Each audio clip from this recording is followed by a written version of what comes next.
Dutchman. It is hot and it is humid. There's even a bit of rain heading this way, but these two teams ready to play nonetheless. As we take a moment to thank our title sponsors for making this game possible. Thank you, Reynolds Farm Equipment, your local hometown John Deere dealer since 1955. With 5 central Indiana locations, Reynolds meets all your equipment parts and services needs.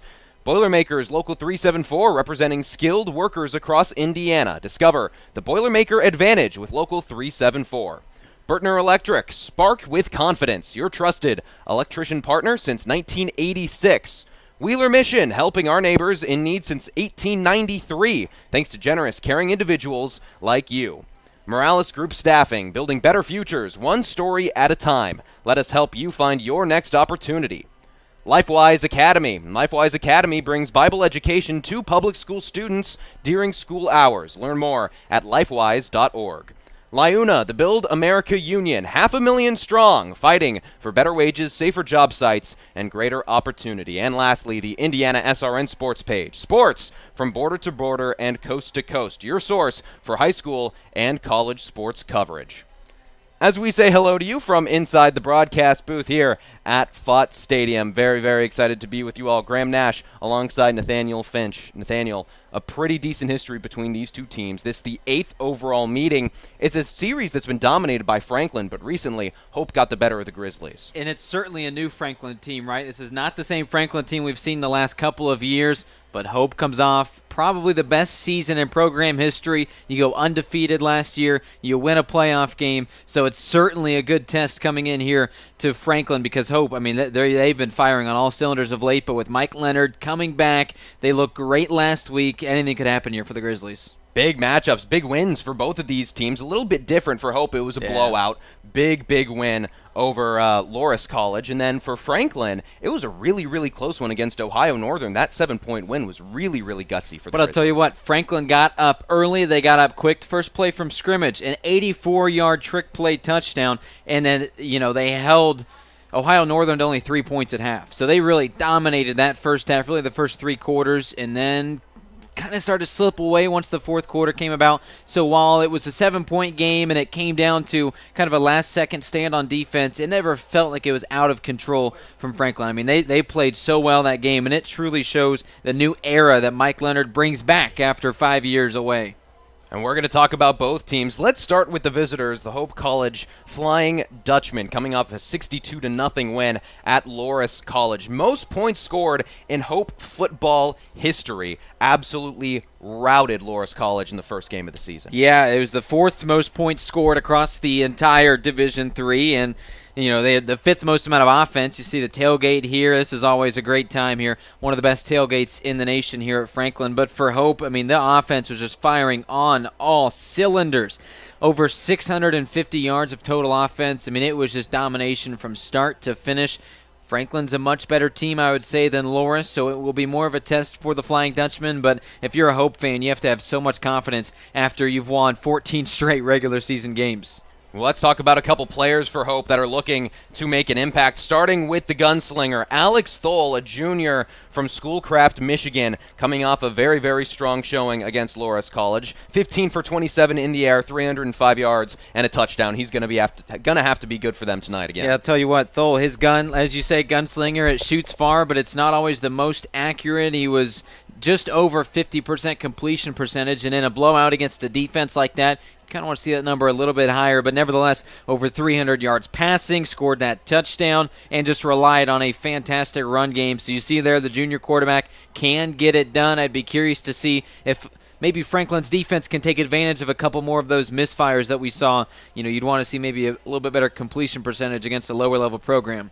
Thole spent the last 3 seasons as a reserve at Grand Valley State, a D2 school in the NCAA. That's right. Making his way over to Hope College and had a pretty good first showing, but more in the tank, it feels like, for Thole. Talk about one of the running backs that Thole has on his left hip. A.J. Martell, sophomore from Mason, Michigan. He's coming off a good first game as well. And he is among 9 rushers that had carries last week, nearly 300 yards on the ground. This offense loves to pound the rock, and Martell's so good at that. He had over 6 yards a carry, scored a pair of touchdowns, and was just so effective. And he's not a guy that's maybe going to go for that 50, 60-yarder, but, man, he just finds a way to pick up 5, 6 yards a carry every time he touches the football. This is a high-powered offense. Hope trying to build off that 62-0 win against Loras College in Week 2. We're going to take a quick break, tell you about the Franklin College Grizzlies before this Week 2 matchup. We'll be right back. You're watching on IndianaSRN.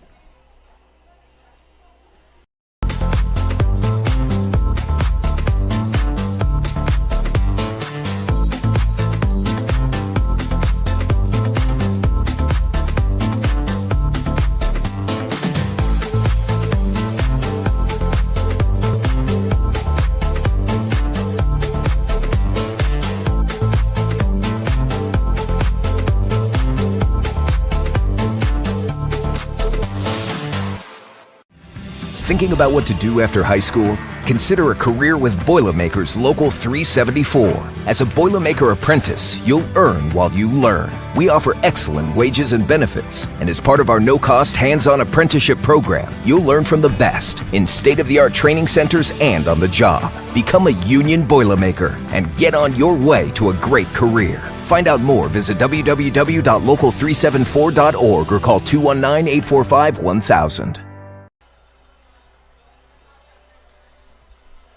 Welcome back to Fott Stadium at Franklin College. The Franklin College Grizzlies and Hope College Flying Dutchmen ready to face off. But a bit of weather coming in, Nathaniel, that could really affect the start of this game. Well, Graham, when you and I drove in, it was beautiful. It was sunny. It was absolutely hot, nearly 80 or 90 degrees, that is. But the temperatures dropped a bit. The clouds have set in. We are expecting rain within the next half hour. Now, the good news is it's probably only going to last about 60 minutes or less. So maybe the first quarter and a bit of the second quarter will be affected by rain. We're not expecting a ton of lightning, although it certainly, obviously, is always a possibility, especially in the state of Indiana. So we'll keep an eye on it. Obviously, if there's rain, they'll play through it, and in fact, that might even kind of aid Franklin a little bit more. You know how weather is that great equalizer, so we'll keep an eye on that, but we hope that regardless of weather won't affect too much what we have going on today at Franklin College. See some of these clips from the tailgate. Weather was beautiful. People were having a great time. All of a sudden, those clouds rolled in, and it got pretty dark here at Franklin College. But nonetheless, these two coaches, Peter Sturzma, for Hope College, and Mike Leonard for the Grizzlies, ready to face off. Mike Leonard making his second stint with the Grizzlies. This is his first season since 2019. Went for 17 years, starting in 2003 as the head coach of the Grizzlies. Now returns after a brief hiatus, went into retirement for 5 years. He's got a couple good players that he can lean on in this second stint with the Grizzlies, one being Marshall Kamichik. Marshall Kamichik, the quarterback, sophomore from Michigan City. He's got a lot that he wants to prove in Week 2. Yeah, 3 passing touchdowns last week. He absolutely had success airing the football out. Over 230 yards passing. I mean, he looked great. He looked great for the majority of that game. But he has a pretty good running game as well that he can kind of lean on and help set up the play actions and stuff like that. So Kamichik looked good, and he's going to look to continue that. He will need a big game if the Grizzlies want to try to pull this one off. This only the third start of Kamichik's career. Just a young sophomore coming in and making a great impact in Week 1, that 27-20 victory against Ohio Northern. He's got a good receiver that he can lean on as well in Jordan Fonda, the junior from Floyd's Knob, Indiana. Started the 2024 season as a defender, moved over to the wide receiver spot, and since then has been one of the best receivers on the team. And I'll tell you what, Franklin has 2 good receivers as well. Fonda was great last week, caught a couple touchdowns, but how about Owen Wright? Caught 2 touchdowns and threw for a touchdown as well. So they have 2 great receivers, but it really is headlined by this young man on your screen right now, and Jordan Fonda. He can do it all. He has absolute high-level size. In fact, the majority of this receiving corps does. You can tell that Franklin loves to recruit big guys at wide out. They throw up the 50-50 balls. They make the receivers go do the work. And they still have plenty of speed to get past the secondary as well. So they have all the intangibles that you want, and it's a pretty impressive receiving core here for a Division III program. The Grizzlies taking the field. Hope College already out there on the far sideline. These two teams about ready to face off for the 8th time in the history of both programs. Franklin 5-1-1 overall against Hope, 1-0 at home. It's been an interesting season, or interesting season-long, year-long, whatever you want to call it, matchup between these two teams. A lot of different places that they have played. This only the second time here at Fott Stadium, doing so on Salute to Service Day. We're going to take a quick break here on IndianaSRN. National anthem coming up, and then football ready to be played at Franklin College at Fott Stadium. Those who have paid the ultimate price and those who continue to serve to uphold the freedoms we cherish, and in memory of those we have lost through senseless tragedy, we ask that you stand and join us in praying for our country in a moment of silence.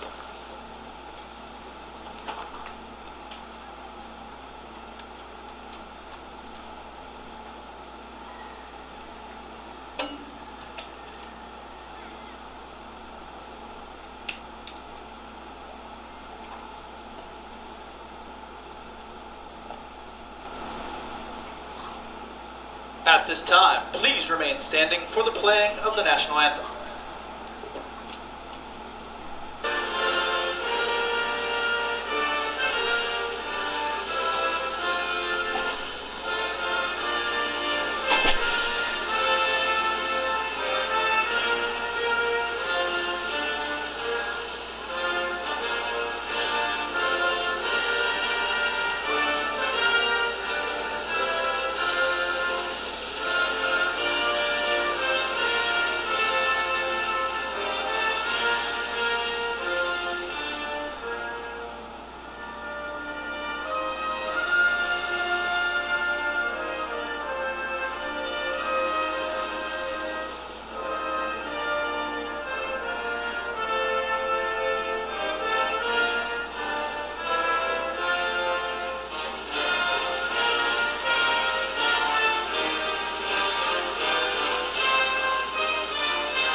Welcome back to Fott Stadium, Franklin College. Hope Flying Dutchman and Franklin Grizzlies ready to face off. Graham Nash and Nathaniel Finch with you. Nathaniel, your keys to the game for the Grizzlies before we get started. Well, the big one here is going to be generate pressure. You really need to win on that defensive line. They did pretty often last week. 3 sacks against Ohio Northern. Just flew around the football. A lot of tackles for loss in the offensive backfield the entire game long. I was really impressed with what this defensive front was able to do for the Grizzlies. So I'd say that's number one. Get to the quarterback, get some sacks, and affect what Alex Stoll was able to do out of the pocket.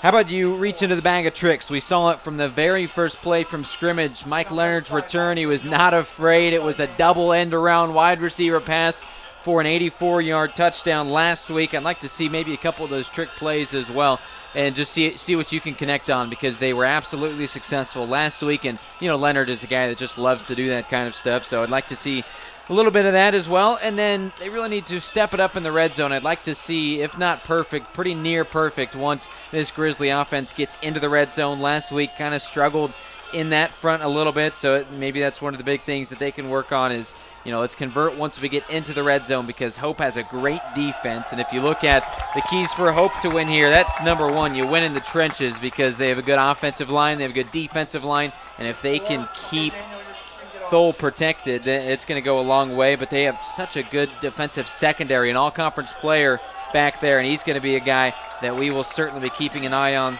throughout this one. In the cornerback, Austin Harvey. They also have an all-conference defensive lineman, Caleb Parlberg. So when I tell you they've got some good cats back there, they certainly do. They're going to want to make sure that Franklin doesn't take the top off the defense, though. We saw Kamichik go deep pretty often last week, something he had success with, the deep ball. When you have these two big 6'3" wide receivers that can run, the deep ball will certainly be successful. So the big key for Hope is you make sure that you don't get burnt over the top.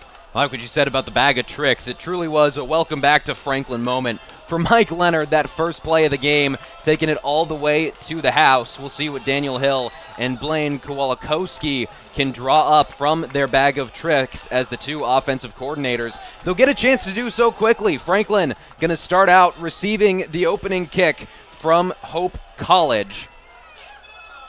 It's Braden Wilkins for Franklin, back to receive for the Grizzlies on this opening kickoff. 8th all-time matchup between these two teams, both with pretty strong Week 1 wins, looking to go 2-0 on this young 2025 season. Caden Balkun is the kicker for Hope College as we're ready to play football here at Fott Stadium. And I'll tell you what, it's a big deal that Franklin just got out there on offense first, because rain could come down within the next 20 to 30 minutes. So you want to get your offense out there when it's dry, see if you can go through the air when things are dry, and then let everything get mucked up by the rain. Here comes Marshall Kmichik and the offense of Franklin. Put up 238 yards in the air with that sophomore quarterback last week.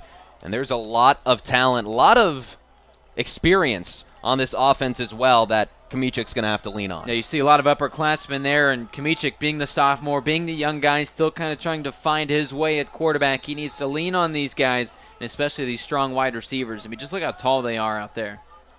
Winkles, the back for Kmichik on this first play of the first drive, starting at the 25-yard line. They hand it off to Wilkins, trying to find some space, a short gain, about 1 on the 1st and 10. We're going to take a look at the defense for Hope College. A couple good players. Graduated a pair of All-Americans in the linebacker Cole Lumen and right tackle Dylan Clem, but are returning a first-team All-MIAA cornerback in Austin Harvey. Will be one to look out for. Potential for another trick play, launching downfield, caught in Hope territory. Room down the sideline, Jordan Fonda nearly took it to the house again. You have got to be kidding me. Was that Gabe Bowling with the left-handed throw there as well, coming in as a wide receiver? I mean, this looked like the exact same play we saw to start the game last week. And how about this? They fake that double end around. The receiver keeps it himself and launches it downfield. This is beautiful. There are a couple quarterbacks on this Franklin team. They've got a lot of talent, a lot of arm talent, as they move into Hope territory on the second play of the ball game.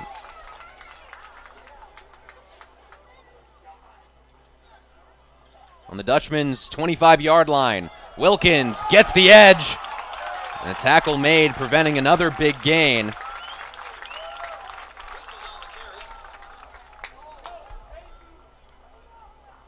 Obviously what you want to see on first down, you get that big 5-6 yard gain, and it really sets your sophomore quarterback up well here on second down. You can take a little bit more risks when it's second and short as opposed to 2nd and 10.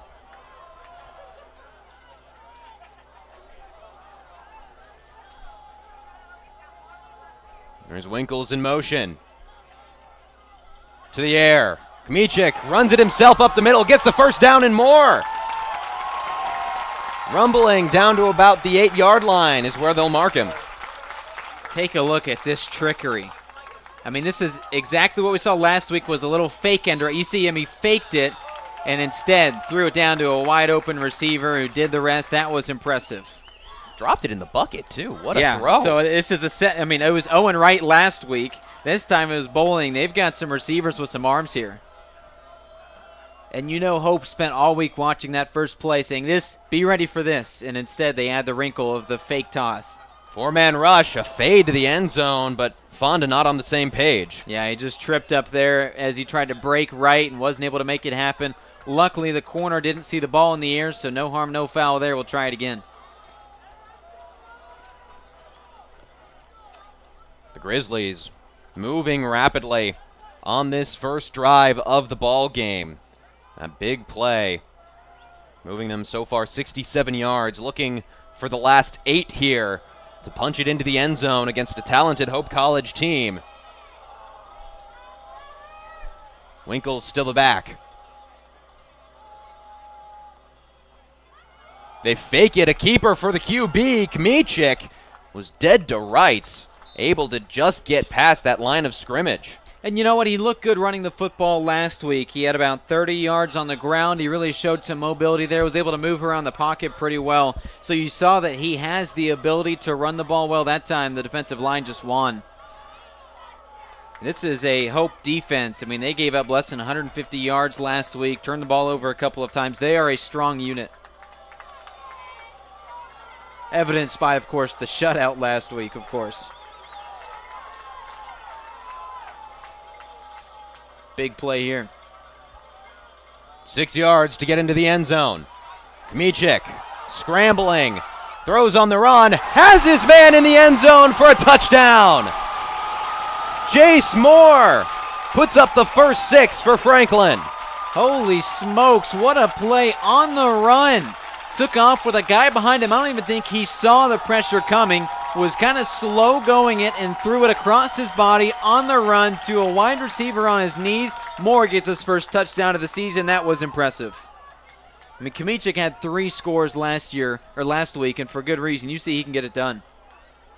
How about that for a sophomore quarterback? You don't see such good plays like that all that often. Extra point is good. 7-0 Franklin, and we are going to send it down to the third member of our team, Coach Keith Myers. Keith, take it away. Weather is coming, fellas. They said in the next 15 minutes that trick play Coach Slinner called and told us that was going to happen in play 3, happen in play 2. Something's up his sleeve today. He feels very good about his team. And I tell you, the weather conditioners really hot. It was 92, is now dropped to like 75. So the weather is very nice down here. Keith, you knew that it was going to be a trick play. You didn't tell us. Come on. You're the third member of the team. I was supposed to keep it secret, and I did a great job. Well done, Keith. Hey, glad that you're enjoying some better weather down there than what we had when we showed up to Fott Stadium. And man, Mike Leonard, the head coach of the Grizzlies, all smiles after that drive for the Grizzlies to get things going. And I'll tell you what he wants to see now. He wants to see that rain come in right now before this Hope offense gets a chance to take the field. He timed that. I mean, come on. And I guarantee you, Leonard knew, if not last week, that he was going to take the ball first if he had the chance to do so, and he does. And they get that quick score on offense, and now it makes playing defense a little bit easier when you've got that. I know early, but when you have that lead. 7 plays, 75 yards, taking about 3 minutes. The Grizzlies putting on a clinic. First offensive drive of the ball game. Gavin Reams back to receive the kick. And he'll have some room. Reams up the middle of the field. A nice return for Hope College. The Flying Dutchman starting with strong field position. So look at this play. You'll see a few elements. First, the pressure comes. Great play by the right tackle, but coming on the left side, and then he makes a great throw on the run as he was hit across his body in between 3 white jerseys. That was just a beautiful play. All the credit goes to Kmichik there. That was impressive. And again, look at this number 71, the pancake, get on the ground, and then he just makes the play right in time before he was knocked down, and that throw was beautiful. Alex Thole in the offense, out for the Flying Dutchman. Thole, a junior from Schoolcraft, Michigan. Going to the air on the first play. Has his guy far side, a big tackle. That was Johnny Rowan Blanton with the reception. And how about quickly going to the pass game, Alex Thole. We saw him go deep so often last week. This time, just a little quick hitter. See if you can get your quarterback some confidence. Here's the Hope offense that put up 688 yards of total offense against Loras College last week. 388 of that in the air. 270 on the ground. They go back to the air. Quick over the middle. Again, it's Rowan Blanton who has some space down the near sideline. And Rowan Blanton walks it into the end zone for 6. Well, that's certainly a great way to start if you're Alex Thole in this Hope offense. Holy smokes, I thought we'd have to see a few plays before one of those, but man, off to the races. You'll see here. How about the block from Travis Myers? That was impressive. Downfield, plenty of blue jerseys in position, but Myers makes the play and gets the block for his teammate to go off to the races.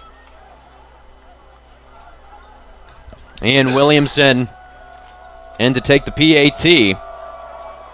We're going to have a good game here or what? And it's through. 7-7 early in the first quarter. We'll take a quick break and be back on Indiana SRN.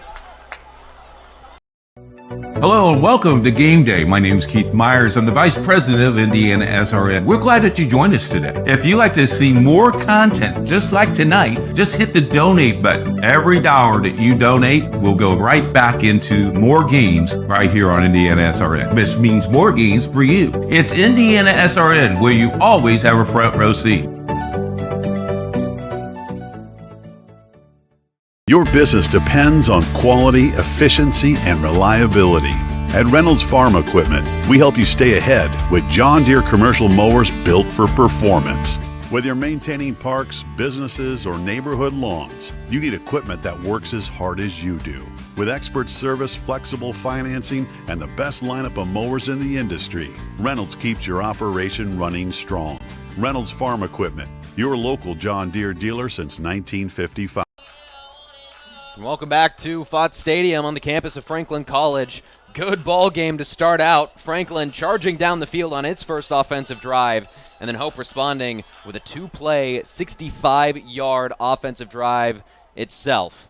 The Grizzlies going to get back on offense, and Braden Wilkins going to let that go through the end zone for a touchback. Yeah, and look at this. You'll see the block downfield from Myers. Here's the catch. You've got some space. Myers on his feet, and he got up and made that probably touchdown-saving block. You saw he was knocked down to the ground, jumped up to make the block. That was impressive. Amari Giddings was in the area for Franklin, but just couldn't quite see it. Yeah, look at the speed here. My goodness. He just outran that entire secondary. He's got a lot of speed. And then he's the holder, so huffing and puffing, he had to go help make that PAT happen. And then he did so. It's not often you see your wide receiver as your holder. The Grizzlies getting right back to it on the offense. Hope trying to put together a better defensive performance than that first drive. Play action. Kmichik in trouble, gets it out. Oh, my And goodness. the Flying Dutchman just swarming the receiver. He looked like a flying something there as he came in and knocked him down. I mean, you saw so many white jerseys there. He took a thumping. But here's the thing. Pressure immediately in the face of Kmichik, and what he does, he stays composed. He makes the throw. We saw that on the touchdown pass. He's okay with a little bit of pressure in his face. He doesn't need the cleanest pocket, although it certainly helps. That was Jace Moore on the reception. Already his second target of the ball game.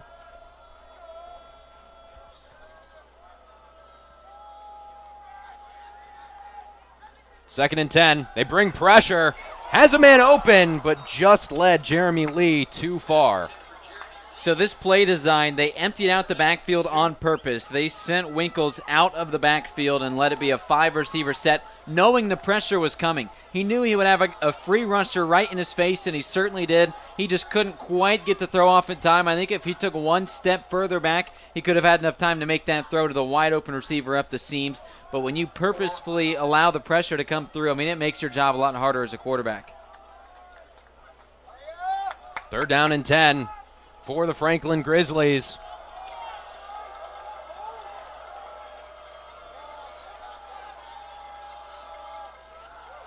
Kmichik. More time, wants a lot, and he's got a lot.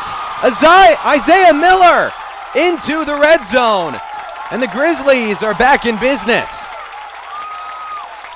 How about that? Here's the other option. You stay in the pocket, you rely on a good protection, and you throw it to just your wide open cat down the sideline. Take a look at this. The pressure eventually comes, but he has time, and he can make that throw, and he just relied on the win and the secondary, and it happened.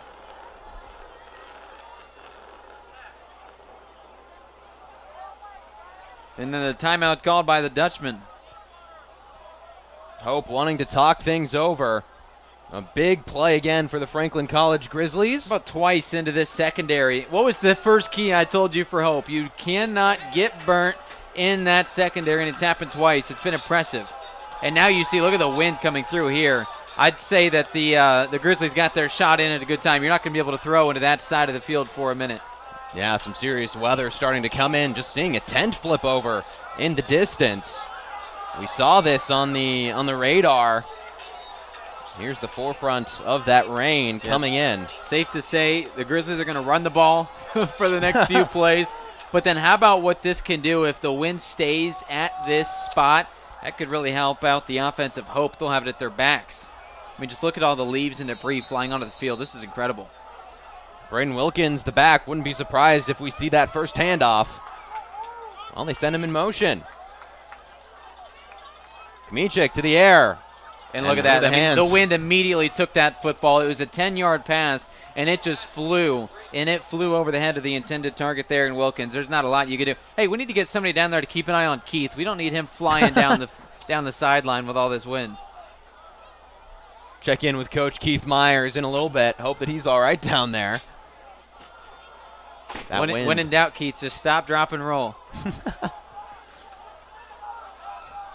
I'd say you run the ball here after what you just experienced. They certainly show it with a pistol formation. Franklin coaches yelling some instructions on the near sideline.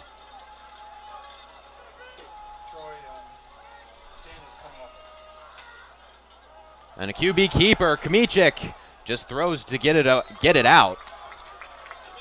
Hope was all over that QB run. Yeah, this defensive front has certainly bucked up. We've seen a lot of pressure. We've seen some good plays getting after the quarterback, and now Kmichik has made them pay a couple of times for that aggressiveness, but more times than not, Hope's going to get home. 3rd down and 14. With all this wind, haven't seen the Grizzlies really go to that run play with Braden Wilkins on the field. Now it feels like they're kind of in that passing territory. There's Wilkins in motion. Yeah, here comes the blitz. To the air. Kmichik throws on the run, nearly picked off.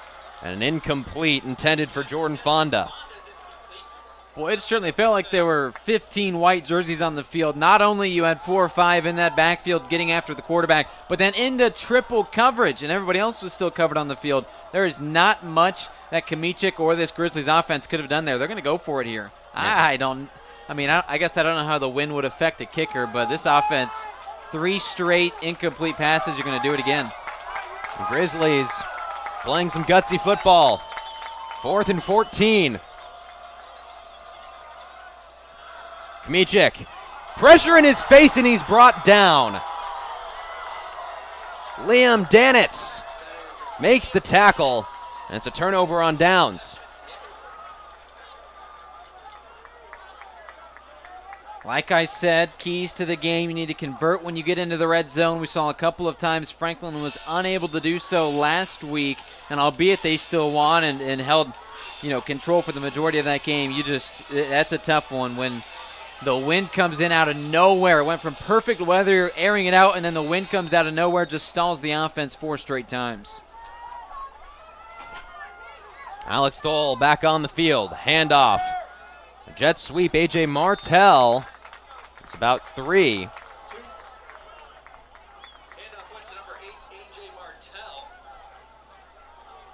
And Hope quickly going to the run game. Franklin did not. The Flying Dutchman taking a page out of that book and going straight to the ground game. And now I'm curious to see when this rain is going to kick in because, man, this weather just turned on a dime.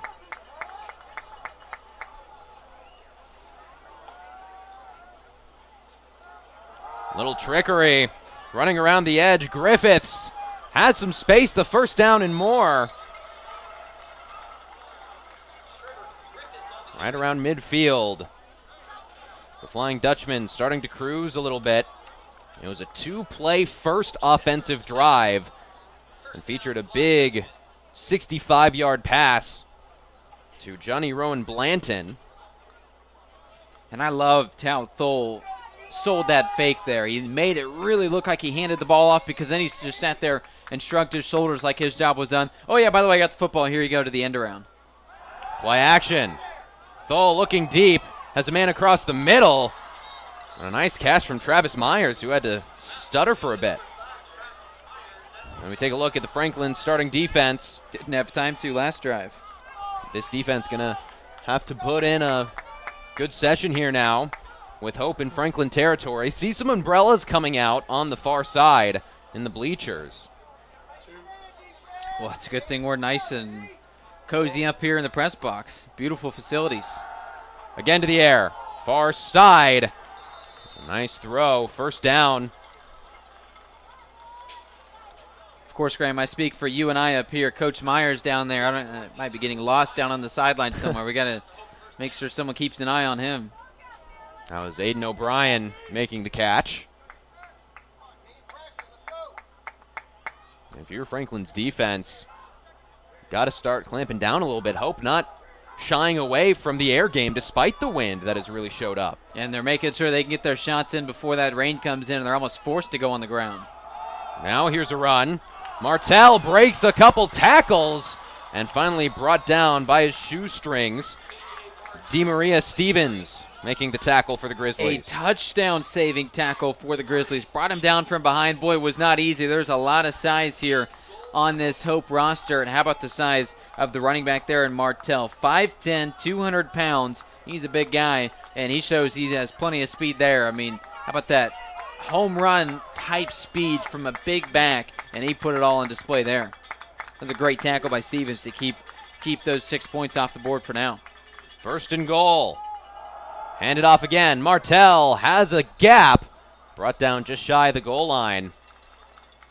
And he's just, I mean, again, he has it all at the running back position. You see here, he shows his patience. He dances a little bit. He takes it nice and easy, and then he explodes when he needs to. Bulldozes his way forward, and now it's second down. I think they're going to continue to hand it off to him. He had 2 touchdowns last week. No reason not to keep giving it to him. Exactly, especially with this wind. No reason to really air it out.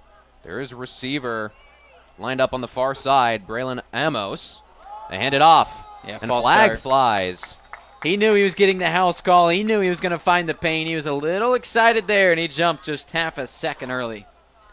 That's a big break here for Franklin, though, because now instead of, well, obviously what would have been a touchdown, but second down and goal from the 2, it's going to be back by the 7. Now the playbook opens up a little bit more for this defense. You can be a little bit more aggressive. See what they do here. Still run territory if you have a back like Martell.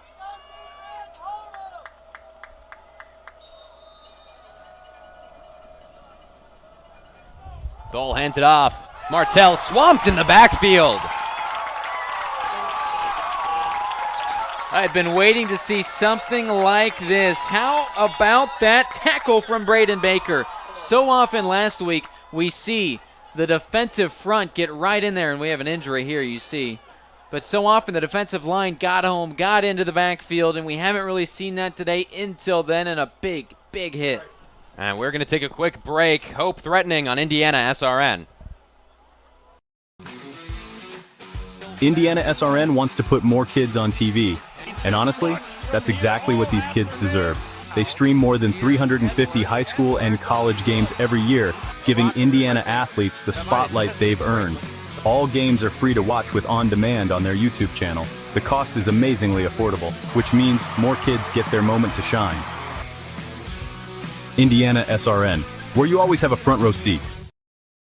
From warehousing to transportation and everything in between, Piper Logistics does it all.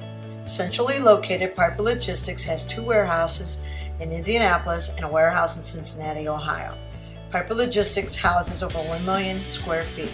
Along with our transportation department, we can provide service to half the United States markets. Third and goal at the 9-yard line. To the air. Far side. Broken up. DeMaria Stevens in the end zone. Really great coverage for the Grizzlies. So Stevens has made 2 touchdown-saving plays here. Now you have a decision. You're going to probably go for it the way this looks. Some housekeeping. Ethan Hostetler limps off the field on his own power. And as the kick team comes out here, he's not at the trainer's table, so it's good news. You see the last defensive lineman that got hurt. That's a good outlook there. So Hope electing to go for the field goal, something that Franklin did not do. It's Caden Balkan. Good hold, and the kick through as well. Hope takes a lead early on, 10-7, but both of these offensives struggling a little bit now with the wind. And we're going to take a quick break. Be right back on IndianaSRN. Did you know, according to the National Federation of High Schools, 80% of new officials quit the game after just 2 seasons because of abusive behavior from the stands and sidelines.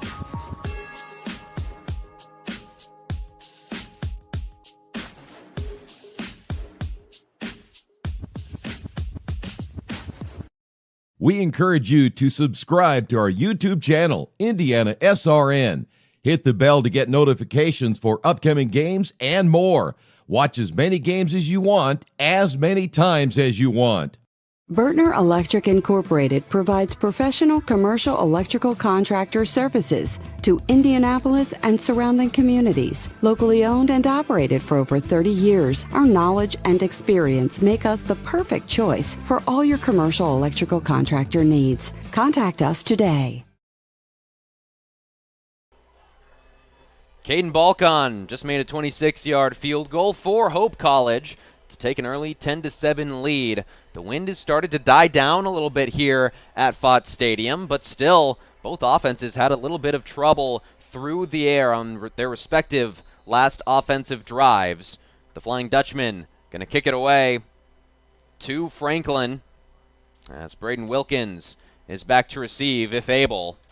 And that one, like the other, is going to go through the end zone for a touchback. And now the rain is starting to fall here. We'll definitely have to keep an eye on that. Somebody make sure Keith has an umbrella down there on the sideline, the third member of our broadcast crew. But the wind has kind of subsided a little bit, but now the rain comes in. It's going to make things pretty tough to throw the football with that wet ball. And it's just enough rain, too, where you don't think the ball is that wet until you go to throw it and it slips out of your hand. Marshall Kmichik going back out with his offense. Kmichik, 3 for 8 through the air early in this game, 67 yards, 1 touchdown, but 61 of those 67 yards came on one play. 1st and 10. Handoff smothered immediately. Trevor Winkles with no room.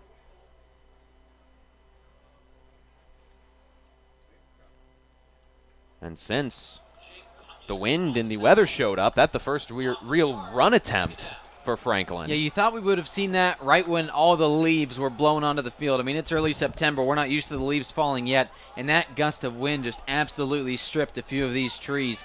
So you thought with that, all right, now it's time to go put the ball on the ground, and they did not, and it cost them. Empty backfield, 4-man rush. Winkles makes the catch, breaks a tackle, but brought down just a moment later. Kmichik, I know it's a short pass, didn't look too bothered by the rain there, and the offensive line held up, but when you only rush 4, that means that you've got plenty of guys back in coverage, and we saw that there, making the catch, Winkles, but then was immediately brought down. And it was Harrison Shepard on the tackle for Hope.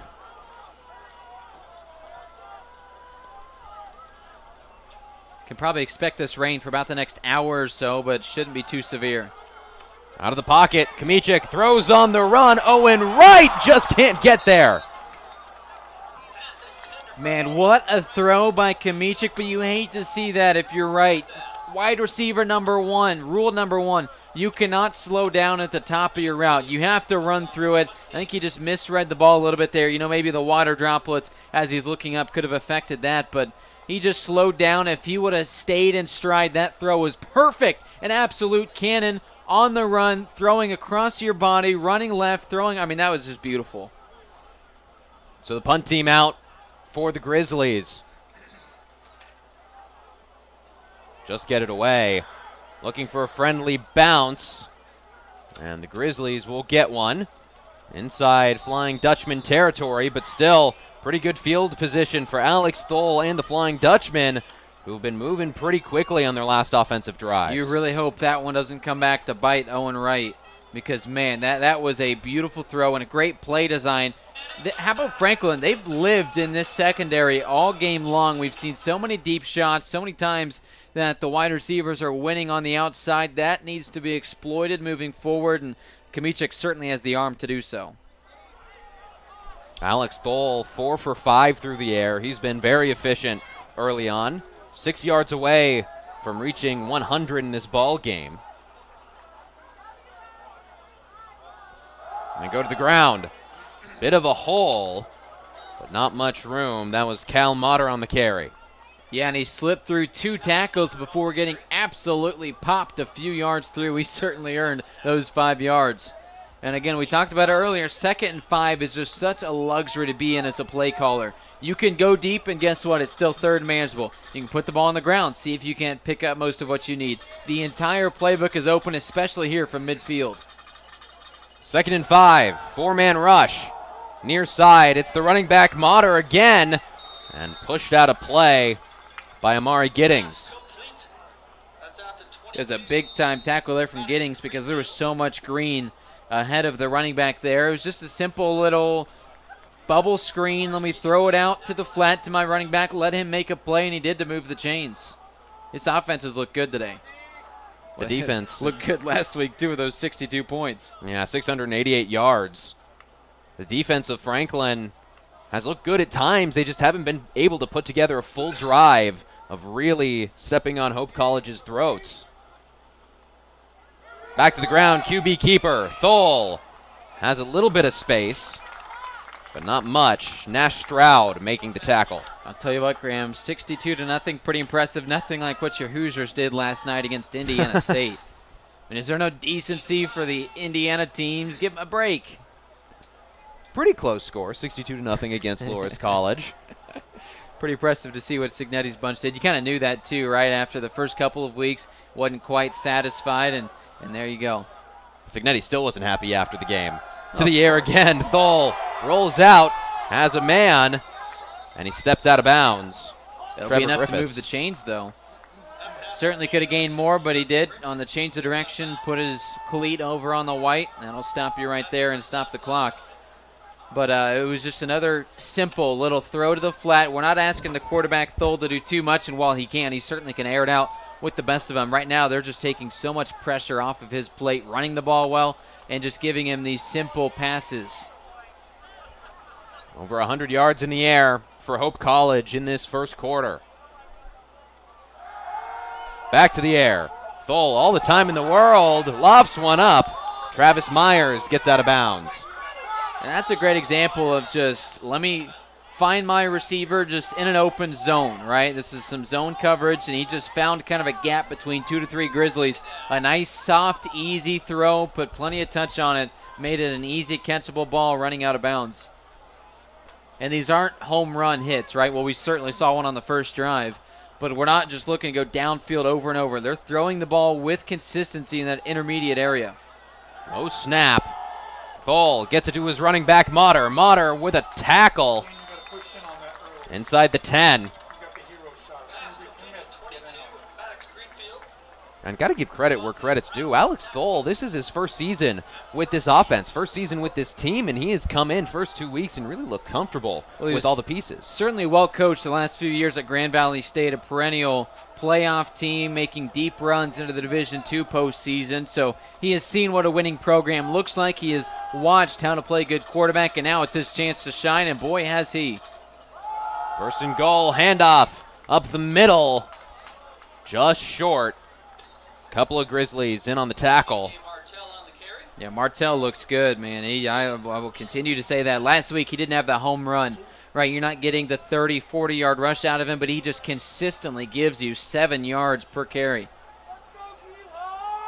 Martell, 14 attempts, 88 yards in the first game of the season at Loras College for Hope. He's still in the game as the rain starts to fall just a little bit harder. Give it right back to him. Up the gut, pulled down by his strings. Down at the 1. He's just short. Boy, this Franklin defensive line, I talked about how important it will be for these guys to win, and they're showing that here. They just need to win up front. And we got a timeout. We'll be right back. Hope College 1 yard away from the end zone on IndianaSRN. At Riskwork, we're Team Indiana through and through. From coaching youth basketball to protecting critical infrastructure. Like our partners at IndianaSRN, we invest in people first. That same grit and leadership on the court drives our work in cybersecurity. We help businesses stay secure, resilient, and ready with no guesswork. If you can trust us to protect the grid, you can surely trust us to protect your Indiana business. It's game day, a time to focus on the excitement and not to worry about your insurance coverage. With Indiana Farmers Insurance by your side, you can step onto the field or into the bleachers with true peace of mind, knowing your coverage is handled by local agents who care about your business. Hope at the 1-yard line. They hand it off to their back, and Martell pushes his way into the end zone for 6. It was absolutely impressive what Franklin's defensive line had been able to do the last few plays here in that red zone inside the 5-yard line, but eventually the star running back is going to find his way into the paint. He did it twice last week. He's a great player. He's going to be the focal point of this offense, but there you see he's able to find his way. I mean, it doesn't matter how many times you can get a stop. He's still going to find a way to gain a couple of yards. Caden Balcon on for the PAT. And he puts it through. 17-7. Hope leads the Grizzlies, and that offense has just been high-powered for the Flying Dutchman. When they've been led by their offensive line, aside from the one tackle for loss, really doing a good job here. Look at the fullback going in and blocking 2 guys at once. You've got to be kidding me. What a play there. I mean, these guys, their receivers are blocking well, their offensive line blocking well, and it has led to so much time for Thole, and it has led to such big gaps for Martell and this running back committee. Talking about the Grizzlies, that defense has looked decent at a couple different times. They just haven't been able to pull it together for a full drive of Hope College. What do you feel like is the big thing that these Grizzlies can point at right now in the defense to clean up going forward? Well, the secondary has been kind of leaky, and maybe it's just better offense. It certainly could be, because Thole's making some good throws, making some great reads, but it's so often he's finding guys with 6, 7, 8 yards of open space, and it's going to be tough to win a football game against a high-powered passing offense like what Hope has if you can't find a way to get some stops in the secondary. So see if you can get some tighter coverage on these receivers and see if you can start to force some incompletions. We saw Thole, he completed just barely over half of his passes last week against a pretty subpar team and a subpar defense. So if you can find a way to get him rattled the way that he was last week, find a way to get a few more of those incompletions, all of a sudden, 2nd down and 5 is going to turn into 3rd down and 5, and then 4th down and 5. You can get a couple incompletions strung in a row. Braden Wilkins back to receive the kick from Balcon. And another touchback. Out comes the Franklin College offense that has looked pretty solid. Just a couple plays when that wind first came through that they weren't able to capitalize on. But, man, Marshall Kamichik has thrown the rock pretty well. He is throwing it so well. It's been a lot of fun to watch. He's throwing across his body. He's throwing on the run. He is making some throws that a lot of freshman quarterbacks, especially at the Division III level, really struggle to make. So it's been impressive to see what he's been able to do. He has a great receiving core. You just hope that, we don't see another one of those big mistakes, because they are winning in the secondary. And it's a secondary that's pressing right now. If you're quick, you can beat the press. Good night. Bring the pressure again. Kamichik flips it to his man. Wilkins flipped over by Austin Harvey. Yeah, Kamichik took a big shot, asking the white cap what happened there, as he's now going to dust it off and makes a really good poised throw. But how about climbing up the ladder there? Wilkins really needed to jump up, and he did. And the Grizzlies looking like they'll just let the clock wind down. A lot of offense in the first quarter, one that Hope will come out on top of. 17-7. The Flying Dutchman lead the Grizzlies, and we'll be right back on IndianaSRN. This is LifeWise Academy. It's a program that teaches Bible-based character education to public school students during school hours. Not before school and not after, but during school hours. So here's how this works. The students will leave this school building, hop on this bus, take a short ride across the street to the church. I can see the steeple from here, have Bible class, hop back on the bus, head back to school. It's that simple. Go to lifewise.org to find your school. During Army basic training, I found out I had 7 herniated discs. Prescription pain medication led me to a heroin addiction. I entered Wheeler's program and learned life on God's terms. After meeting Greg, I was so impressed, I hired him. When you change that one life, it makes it all worthwhile. Now, I have a family, house, and a job that I love. At Wheeler, you can have something everlasting. Second quarter about to begin here between the Franklin College Grizzlies and the Hope College Flying Dutchmen. That first quarter really just defined by the rushing attack of the Flying Dutchmen. That's the big difference. The Grizzlies only 8 rushing yards to Hope's 61 in that first quarter. And with the weather coming in, that has been a bit damaging for the Grizzlies offense. But Marshall Kmiecik, QB, has looked great. This time they go to the ground. Trevor Winkles pulled down after a short gain of 4, maybe 5. He did a good job fighting through some early contact there. Got a little bit more than I thought. Yeah, now it's a big-time third down here, right in the rain. You're backed up in your own territory. If you punt the ball from here, it's only going to go just a little bit past midfield. You really need to sustain a drive here if you are Franklin, because Hope is a fantastic football team, and if they can put up some more points in a hurry, it's going to make it a long day for the Grizzlies. See if you can pick this up and mount the long drive. Rain falling harder now.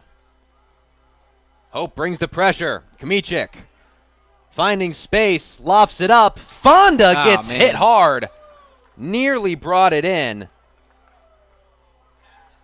Those are tough ones. That's a tough ball to throw to your receiver with guys hounding down on him, ready to knock him down, and you have to jump up and kind of climb the ladder. You're suspended in the air like Scooby-Doo for what feels like seconds, and then you get walloped there, and it's hard to hold on to the ball and stay in bounds. I mean, that was just a tough recipe for success, and it was really fueled because the edge rushers set the edge right away and forced Kmiecik out of the pocket. It's going to be it's always tough to win when that happens immediately as soon as the ball is snapped. Fonda popped up, seemed to be all right despite the heavy hit. Uh-oh. Just gets away. That's Big a penalty. tackle, That's a freebie. flag. Roughing the punters, what this is going to be. Just took a big-time shot, and boy, still got an amazing punt off. Was I wrong saying it'd be around midfield? They get that all the way down inside the 15, but it does not matter. This is going to be a free first down here because this punter just took an absolute wallop.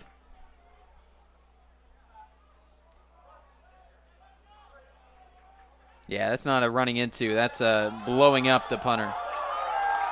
And Franklin trying to use it for a bit of energy. Crowd getting involved. Free set of downs after the Grizzlies only had 3 first downs in the first quarter. But that could be the gift that the offense needs to find a little bit of a spark. Yeah, it's always nice when your drives get extended like that. It's a free gift, and that gives you maybe a little confidence. Okay, well, give us a second chance. Let's go out there and make use of it. Hope only had 2 penalties in its first game against Loras College. One of them was actually on their head coach, Peter Sturzma.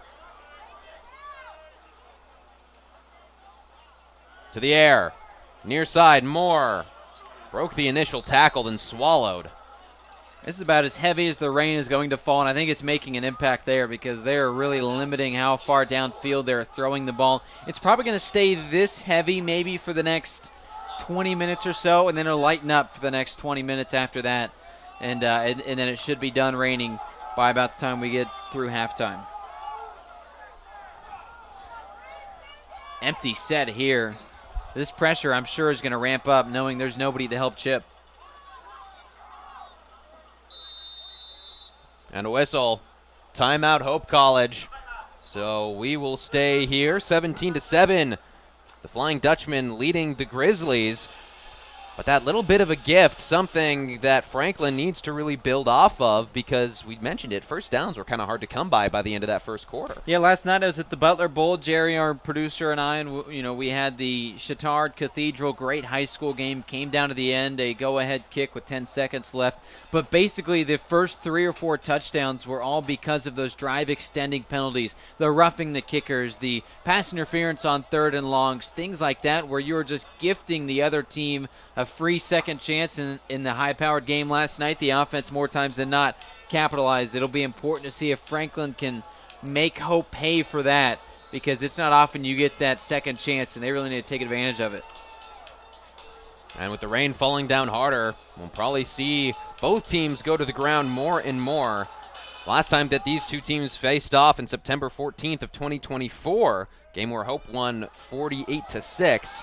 The Flying Dutchman really dominated on the ground, 379 rushing yards. The Grizzlies going to have to make sure that rush defense is strong. Another empty set for Kmiecik. I'd like him to run the ball here if there's no pressure. There's not. Throws over the middle. Yeah. Intended for Isaiah Miller. They only rushed 3 right there, Graham, and when that happens, you're not going to find an open guy in the secondary. When you have that many guys, that's 8 guys back there in the secondary. You probably have 5 running around. You really just need to wait, let kind of the space clear out a little bit, and then take off running there because good luck finding anybody open when there are that many white jerseys out there. 3rd and 11 for the Grizzlies. They look like they're rushing 5, and then sometimes they back up, only rush 3. Like now. Only 3, and still they get to Kamichik. The throw over the head of Winkles. Uh-oh, Kamichik is getting up slowly. Man, on the screen passes, you kind of let some of the guys come through to set up for that screen. But if you're the left tackle, you need to put a hand in. Look at this. He blows right by the left tackle. Just put a hand in his chest and slow him down. I think he was too worried about the linebacker coming in, and look, didn't even touch him.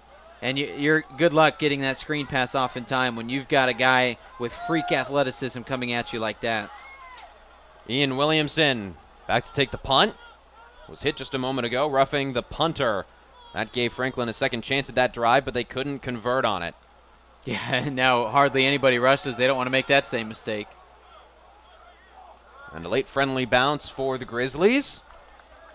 Flying Dutchman will start around their own 20-yard line. Alex Thole and company coming back out. With these screen passes, the whole point is to allow the pressure to get home, and then you've got some room to run up front. But when they only rush 3 guys, it is hard to make any kind of screen work. But when they rush 3 guys and it's unabated to the quarterback, I mean, you really, I know the offensive line, they pull and they want to get out into the flat and be, you know, a group of blockers, but maybe you get a hand into the chest of these rushers and slow them down initially and then take off running, because it was just too slow developing for how quick the 3-man pass rush got home. Cal Motter the back. They don't give it to him. Screenplay, far side. Myers has some room. Brought down. Out of play after getting the first down. Hayden Bulmer in on the tackle for Franklin. And have we seen this guy show some speed today or what? They've got some fast receivers on the outside. You look at what Franklin has, and they're more the taller, physical guys that still have some, you know, plenty of speed, but these guys are a little bit shorter, and they can just run they're track stars out here. And on a brand new turf like this, it is a fast track. Talked about the Grizzlies only getting 3 first downs in the first quarter. Hope got 8. Running, the quarterback, Thole, has some space near side and pulled to the ground by Drew Serves. We didn't see a ton of that really at all yet today. He showed a lot of speed. He took off like he was a running back. Designed to run. He put his heel, planted it in the turf, and just took off running, and he is quick as well. So talking about how quick the receivers are, and he says, no, hey, let me show you my speed a little bit as well from my quarterback position. Dual threat QB, always a danger to the defense. And Hope College already in Franklin territory.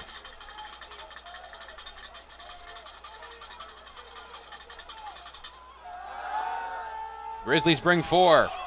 Thole flushed out. Has his man on the run. Rowan Blanton gets the first down.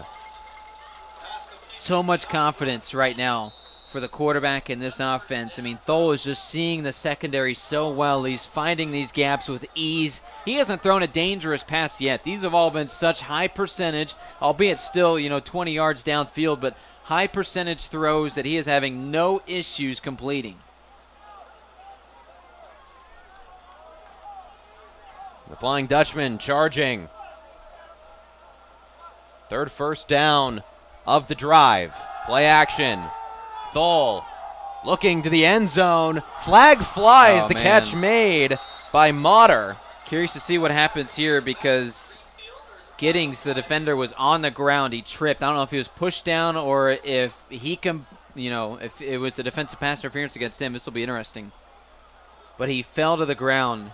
Maybe slipped from how wet the turf is right now. And then, they're going to talk this one over. You see on your screen there, you can't tell what's a flag and what's a leaf. Here we go. Yeah, it is defensive pass interference. So I think he fell as a product. As he was falling down, he tried to slow down the receiver. It's amazing that the pass was completed regardless. That's why they declined it. But that's a tough spot to be in when you're on your way to the ground as a corner and you see your man getting a target there as he's wide open. 1st and goal at the 2-yard line for the Flying Dutchman, who has a flying offense right now.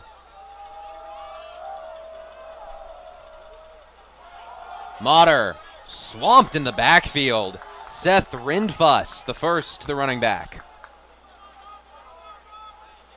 Surprised that we didn't see Martell there. I know he already has a touchdown. Maybe you want to spread the ball around to some other guys, but with how successful he has been in these short yardage situations, I mean, he is a guaranteed 4 or 5 yards, even in this area. I think they have confidence on 1st down and goal from the 4. They can convert with whoever's back there. But Franklin did get a stop earlier. Handoff again. Motter just slipped. Just a wet turf here. Everybody's on the ground. It's the first time that these teams have had to deal with that, right? We've had beautiful weather for the last couple of months. You haven't been practicing in the rain. You certainly have not been playing in the rain. And it's just kind of a new feel. Some guys have multiple different cleats that they wear depending on what the weather is, and you're kind of learning that here on the fly. Again, the rain theoretically will subside right around halftime, but in the meantime, it's going to be a huge factor. One receiver lined up, Caden DeHorn on the very far side of the field. QB run. Thole leaps into the end zone. Touchdown, Flying Dutchman. And it makes it so hard to defend in this inside the 5 area, backed up in the end zone when you have a dual threat quarterback. We see it all the time. How about Josh Allen and Jalen Hurts, each with 2 touchdowns in the NFL last week as mobile quarterbacks. It just adds another element that you have to account for. And when everybody is selling out to stop the run, and all of a sudden that running back doesn't have the ball, it makes it really hard to defend. You can't afford to have a spy just keep an eye on the quarterback because you need guys to go stop the run. Caden Bulkon puts it through. 24-7 lead for the Hope College Flying Dutchman. Man, it was a quick start for the Franklin Grizzlies and their offense. The defense just hasn't quite been able to catch up to that level. Now it feels like, okay, offense needs to get cooking a little bit more like it was. And it's going to be tough to do because they rely with this Mike Leonard air raid on throwing the ball, airing it out, taking shots downfield, while their receivers have won plenty of times today, at least 3 times that they've been wide open downfield, a couple catches in that regard. When it's raining, it makes it a lot harder to throw the ball 30 yards, 40 yards downfield. That's going to be a huge key here. How can you have success running the ball and set up for some play action? Because it's going to be hard to continue to run. I know there's still plenty of time left, 3 quarters, but it's going to be hard to run the ball when you're down by as many as Franklin is. You cannot let this lead continue to balloon. And Franklin College head coach Mike Leonard staying positive on the near sideline, clapping, trying to pump his guys up a little bit. That's one of the things he's known for, having that positivity, stressing confidence. And also the other thing that he's known for, making sure that conditioning is on point, which could really come in handy here with the rain starting to fall down heavily. The stadium named after Coach Fott, but if it wasn't, it would be Leonard Stadium. He is one of the best coaches in the entire country. He's been at Franklin for so long. He's been just an absolute institution here. Stepped away for 5 years and had the itch, said, all right, I think it's time.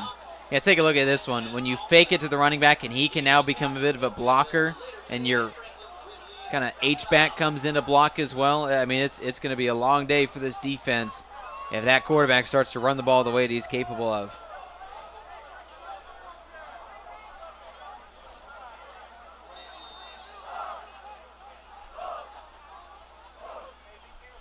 Kmichik in the offense back out there. 6 for 15 through the air in this early ball game. Handoff. Near side. Winkles has some space. Tried to tiptoe for a few extra. Got about 4 or 4.5. Yeah, that looked nice, and now it sets you up well with a manageable situation here. He really was able to take off running. And if it wasn't on the short side of the field, if that was maybe heading on the open side of the field, he could have taken off for a bigger gain, but just ran out of real estate. Did a good job setting the edge there and turning on the Jets. Winkles only about 15 yards on the ground in this ball game. They give it to him again, and very little room up the gut. I like that they're running the ball here. They're really committed to that all of a sudden, which is what we were hoping to see once the rain and wind started. Now we'll see if they can continue to run the football. It's going to be tough here now on a 3rd down and 4, but it's possible. Coming into this drive, only 11 yards on the ground for the Franklin offense. It's been all done in the air, but as we've talked about, the weather making that really, really difficult now to go to the passing game.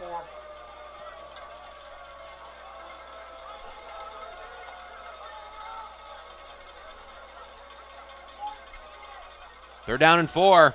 Gets rid of it quickly. Has the first down. Jeremy Lee stumbling on the wet turf again. Tackled by the official now, of course, not on purpose, and he was falling down anyway, so. You see 12 men there on that defensive. No, again, he was falling down anyway, so it's not like that really affected anything. Just happenstance that he ran into the umpires. He went down. Good job there, seeing the pressure from Kamichik. He saw the pressure coming in his face, and he still made the throw and was a little off target. How about his receiver adjusting and making the catch? Big first down for the Grizzlies, who are trying to find some offensive momentum. This defense trying to confuse Kamichik pre-snap. Ring 4, Kamichik in trouble, breaks one tackle. Gets rid of it on the run, throws it into heavy coverage. Tyson Mann nearly had the pick. Yeah, that's a tough play to make. You thought that you had second life after you evaded that edge rusher, who probably should have been picked up by the running back, but that's beside the point. Thought he had second life and tried to throw and make maybe more of a risky play. That's one you probably just want to either tuck it and run for 2 or 3 yards or just throw it into the second level of the stands. Can start to really see the rain falling down. This came out of nowhere, too. It was beautiful this morning, and I didn't think we were going to get any rain this week, and this cell just came out of nowhere. Followed hope from Holland, Michigan. 2nd and 10. Kamichik on the move. Throws into coverage again. Intended for Fonda again, and just behind him. I'll tell you what, I know it's incomplete, so it's not what this offense was hoping for, but the running back in Winkles picked up a beautiful chip. He had a big defensive end that was barreling toward the quarterback, and what'd he do? After allowing him to run by last time, he learned from his lesson, squared up, put him on his butt. So it's incomplete, but if it was complete, it would have been all credit to Winkles. And that's something to most definitely talk about. Only one reception for Jordan Fonda in this ball game. Came in as one of the players to watch, had 11 targets, 4 receptions in week 1. And a buck 27 yards. He had all the success. 4-man rush again. Kamichik with more time, finds Owen Wright, breaks a tackle, gets a first down. You know, I saw Winkles open in the flat, and I thought, why not throw the screen right there? Well, that's why, because when you get into your dynamic receivers, of course a running back can make guys miss, but just the speed of Wright allowed that first down to happen there. They probably should be punting right now, but instead he made a beautiful play. Marshall Kamichik starting to settle in a little bit with this drive. Did a good job standing in the pocket. How about the O-line there, too, giving the quarterback a little bit more time? Yeah, and it's been kind of spotty. Sometimes he's had all the time in the world. Sometimes even a 3-man rush has gotten home. So it's good to see the O-line kind of work together as a unit there. Handoff. Winkles pulled down in the backfield. A loss of 2. And it doesn't matter how good your offensive line is, when you play such a talented defensive front like what Hope has, it's going to be tough. They've got some big guys down there across all 4 levels of that defensive line. Only 5 rushing yards in this second quarter for the Franklin Grizzlies, the total at 13. It truly has been all in the air for Franklin. And you know what? Lean into that because you found some holes in this secondary. See if you can't start taking some shots. If you have time to. Of course, this pass rush has been impressive. 2nd down. Kamichik flushed. Looking downfield. Heaves. Caught! Owen Wright! A beautiful grab, and the Grizzlies are in business. And Wright, sorry for the pun, has righted the wrong of earlier when he missed a wide open pass down the sideline. 2 big-time plays, the drive extender on 3rd down and there. My goodness, the throw on the run, and he comes up and probably what should have been intercepted, and he just jumps up in front of the defensive back and pulls it down. That was beautiful. Hand it off. Winkles trying to get to the edge. And the Grizzlies enter the red zone. First time that Franklin has been in the red zone this quarter. Yeah, last time they were in the red zone, the turnover on downs at the 10, they had 4 straight incomplete passes. Had a chance to kick the field goal, decided instead to go for it. It bit them, and now they saw Hope score 3 straight times. And Nathaniel, you mentioned before the game that Franklin struggled in the red zone last week, only 1 for 3. Exactly, so this is certainly a big key today, is can you put the ball into the end zone once you get inside this 20? That'll be huge right here. You need some points. You cannot end this drive without scoring at least a field goal. Second down, 9 to go. A high snap. Man, they called the delay of game. I mean, it ticked 0 and the ball was snapped. Typically, they'd let that one go. You certainly have to be more aware of that if you're Marshall Kamichik, the quarterback. You don't want it to get down to 0, but that's one I probably would have let go. So a couple fortunate turn of events for Franklin, backed up by a not-so-fortunate one. And a second down and 9 turns into a second down and 14. Jace Moore coming onto the field. Elijah Flowers exiting in that wide receiver room.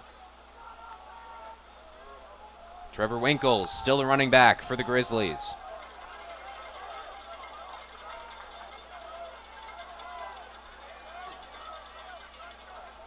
Hope brings 4 over the middle and just nearly picked off. Another friendly break for the Grizzlies. Tyson Mann nearly had that one. You wonder how much of that was how wet the ball is and how much of that is, well, if he had good hands, he'd be playing wide receiver. Man, what a break here for Franklin, as that one certainly should have been intercepted. And what sucks is you had 2 guys out there in the flat, one of them on the slant you threw to, you see here, intercepted. Throw it to your running back, and that's at least a first down, if not more. Winkles had nobody on him, especially if Wright could have maybe laid a block or 2 there. This would have been a touchdown. Instead, you throw it to the man who's covered. 14 yards needed to keep the drive going for Franklin. Kmichik forced out of the pocket, sets his feet, fires. Fonda can't hold on in the end zone. With this rain, you're not going to get every break, and they got lucky the way that Owen Wright went up and made the catch.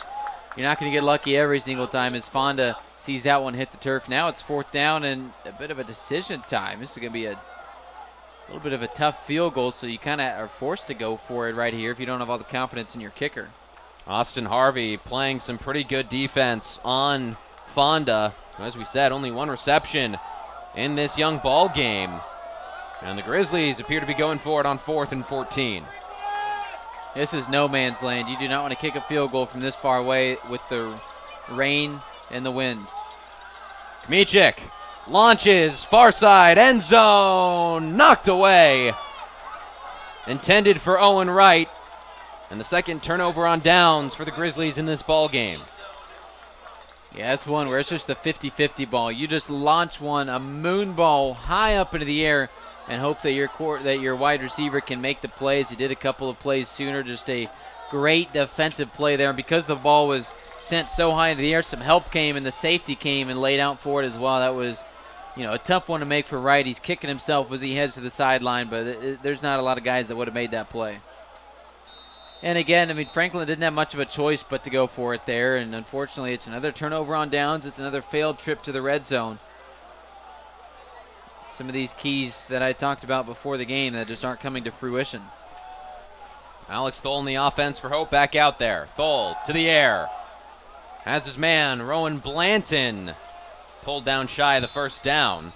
Alex Thole, 12 for 13 through the air in this ball game. This poor umpire's taking a beating. He just got hit again. He's down on a knee. You see him there. He's up and moving. But, it's a couple times he's gotten run into. And I'll tell you what, you and I were watching him pregame. He's got some hops. He was climbing the ladder for a few catches with a couple of the ball boys. He certainly is one of the younger guys on the crew and has some athleticism, but let's give him a second to kind of get wiped off. He's taking a few shots. That sure is slippery out there. Still raining here at Fott Stadium, the campus of Franklin College.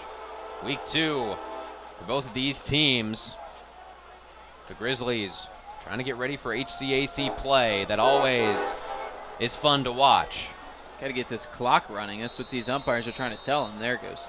It's not raining all that hard anymore. It's still steady, but it's not hard rain. 2nd and 2. Grizzlies bring pressure. Thole launches downfield. Myers somehow reels that in. Unbelievable concentration from Travis Myers to make the catch. This receiver core is so impressive. Obviously, it helps to have a junior quarterback in Thole who can make these throws. But just look at what these receivers are able to do. Just going up there, high pointing the ball, bringing it down. And unfortunately, the corner there just didn't quite see, and Lamer didn't quite see where the ball was coming from. Or he could have went up and made a play there. But that was impressive. These wide receivers are so good.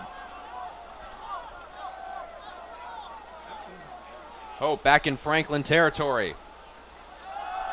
Thole wanted to air it out again. Running all over the place. Finds Rowan Blanton. And he's pulled out of bounds by Drew Surveys. Yeah, take another look at this one. Almost dropped it, too. He had to adjust in the middle of his jump and pull that down. That was an impressive one. And on this last play, it's a tough spot to be in. You're the defense. You get some pressure, but then the quarterback gets out of the pocket. You lose contain, and now he can run it himself. Probably could have got the first down if not more, but instead he throws it to the more dynamic receiver and lets him go get it done. It's tough to guard. Sure, sell out and stop the quarterback, and then you leave the receiver wide open, or you can commit to guarding the wide receiver, and now wide open lanes for your quarterback. Handoff up the middle, Martell. Short gain, maybe 3.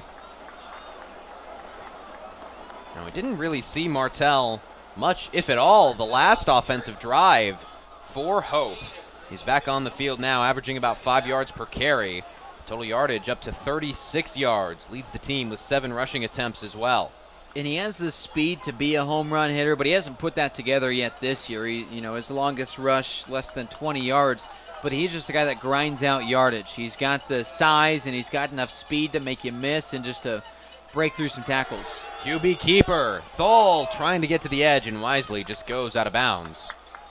Yeah, it's a great job by these linebackers and this defensive front for Franklin. So often we've seen just wide open running lanes for the quarterback. That time they are able to keep him contained and have to force him to go out of bounds.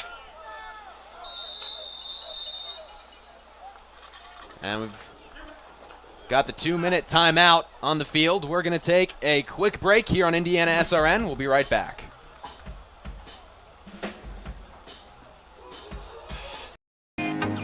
Can't get to a computer? Then we've got you covered. Just go to the IndianaSRN app and stay up to date with all of your favorite teams.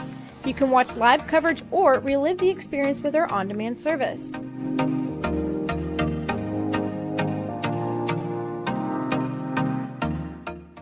Countdown 3, 2, 1.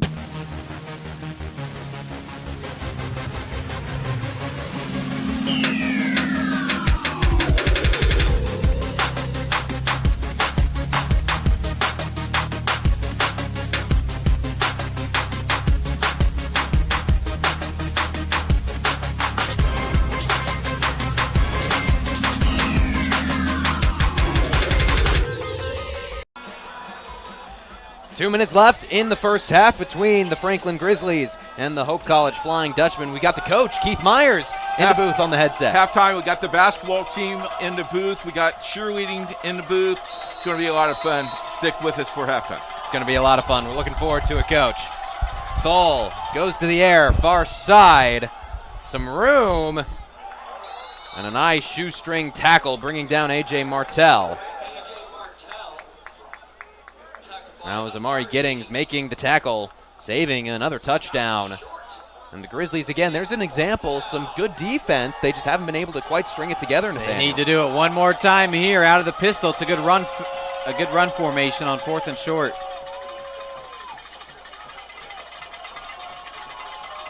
Get after the quarterback here. They will. They're bringing pressure. Handoff. Martell, far side. Falls forward. Man, he just barely got it. It sure looks like it, at least. He slips through the first tackler, and that is how he got across the line to gain. We'll certainly see. They've got a tough call to make here, but it looked like he slipped past it. No movement yet from the referees, no signal. They might measure this. Yeah, they're going to measure it. It looked to me like he got it. Now, of course, I'm not the one down there spotting it, but it looked like he picked it up. That was an impressive run, but how about this defense kind of keeping him in check a little bit?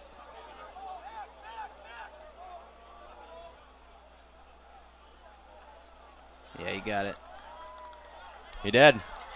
First down. By the tip of the football. That's a tough break for Franklin, who really did a good job hitting the running back right away. He's just so elusive. He slips past that initial hit. Help came, but it was a little too late. First and goal for the Flying Dutchman. We're trying to put the cherry on top of what has been a very strong first half. That would have been a huge stop. Thole to the air, has his man across the middle. Travis Myers with the touchdown for Hope College.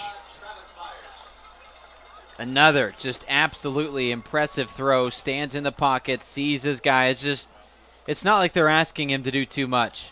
He's able to just read what the defense is giving him and take advantage of it.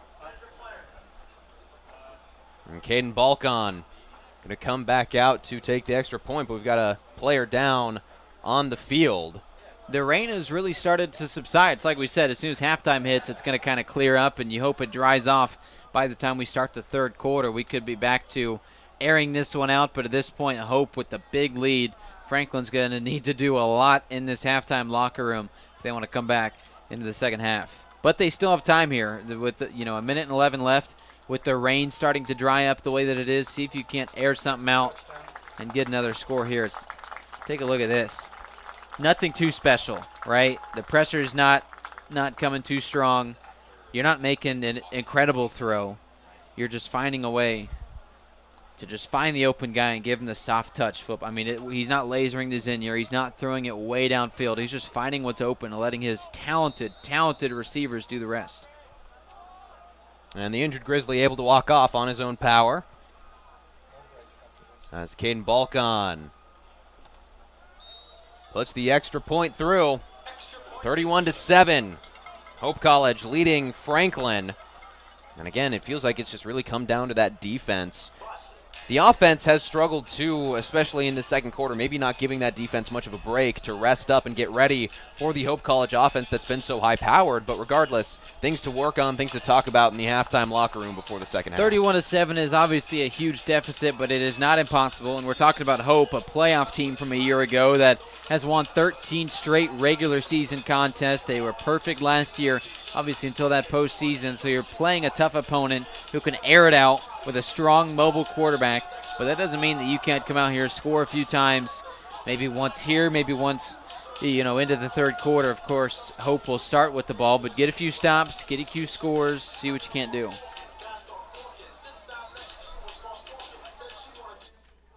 The Grizzlies have Braden Wilkins back to receive the kick. I'm just going to look to try to get something going. Really looking to get something going on the ground. Only 4 rushing yards in the second quarter for the Grizzlies. 50 yards in the air. Marshall Kamichik has done pretty well with all the pressure that Hope has thrown at him. Yeah, and when you're down big on the scoreboard and you can't run the ball, then the pass rush is just going to continue to eat Kamichik alive. That's going to be huge. It goes off the chest of Braden Wilkins. Brings it near side. And tough field position to start for the Grizzlies inside their own 20. Yeah, this is one where maybe you run just a simple play or two, and if it doesn't go for a first down, you just concede, run the clock out, and head to the locker room. Especially after how that happened. It's not like you got a big return where you're out to the 35 and you're cooking. This might just be a, hey, let's run it, a couple safe plays, maybe just keep it on the ground once or twice and see what you can't do here before the half. I certainly would not expect them to come out and just start airing it out downfield. Kamichik hands it off. Wilkins swallowed up right around the line of scrimmage. He gets out of bounds, so it stops the clock. Obviously, the easy run play, you're probably conceding there. You would have wanted to stay inbounds and let it run out.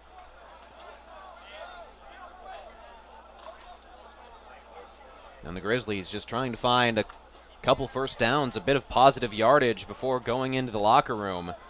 Again, only 7 first downs in this game for the Grizzlies, 4 in this second quarter.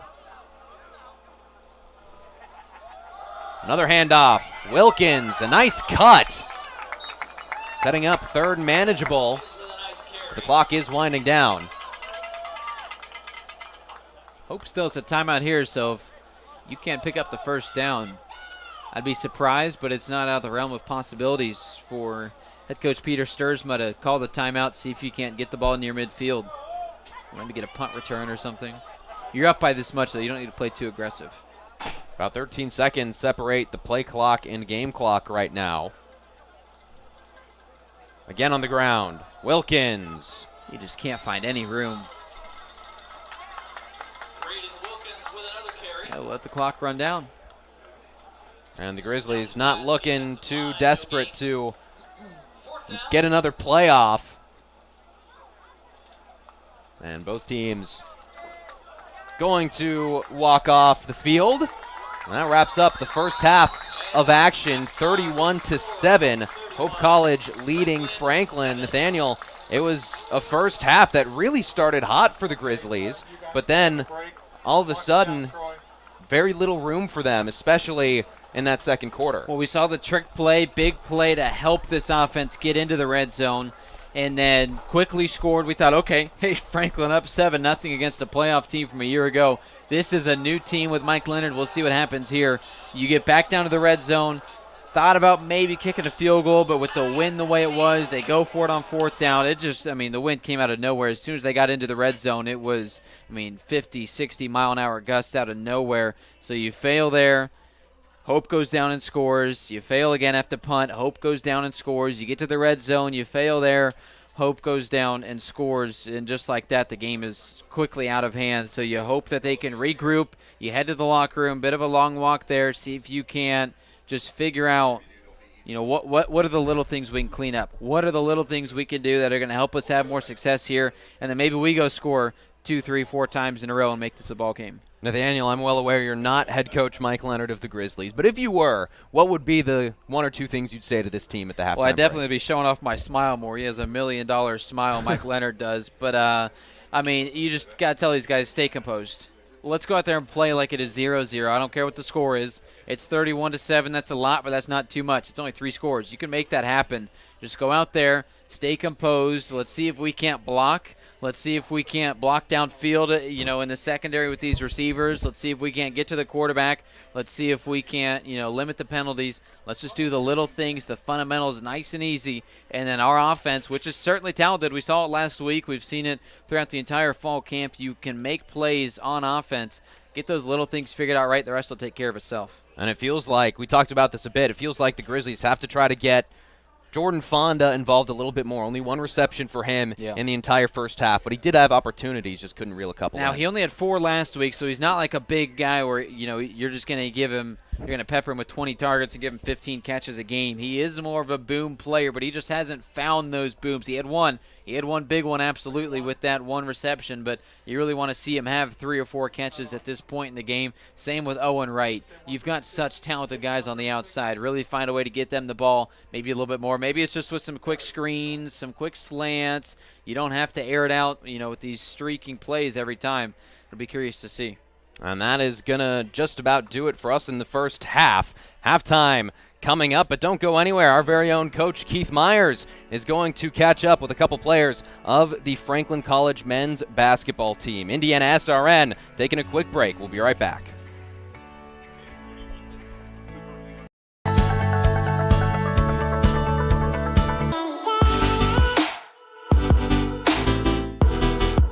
Aspen Creek Grill, we are a from-scratch concept with comfort fresh food. You can expect a world-class experience on a great budget. We've got incredible specials, great service. Today's dish that we're going to highlight is going to be our Aspen Blue Sirloin. It is, again, our premium Black Angus certified beef, and we top that with a blue cheese crust. Again, everything that we do here is made from scratch, and it's no different from our steaks. We hand cut all our steaks in-house. So our team back there it's just an incredible team. Everything that they do, they take so much pride in. They put a little bit of themselves into everything that they do over here, especially since it is a made from scratch concept. We want everybody to come, visit us, enjoy some great food with some great service. Bring your friends, bring your family, come have some great food, have a great time with us with some of the best comfort scratch food.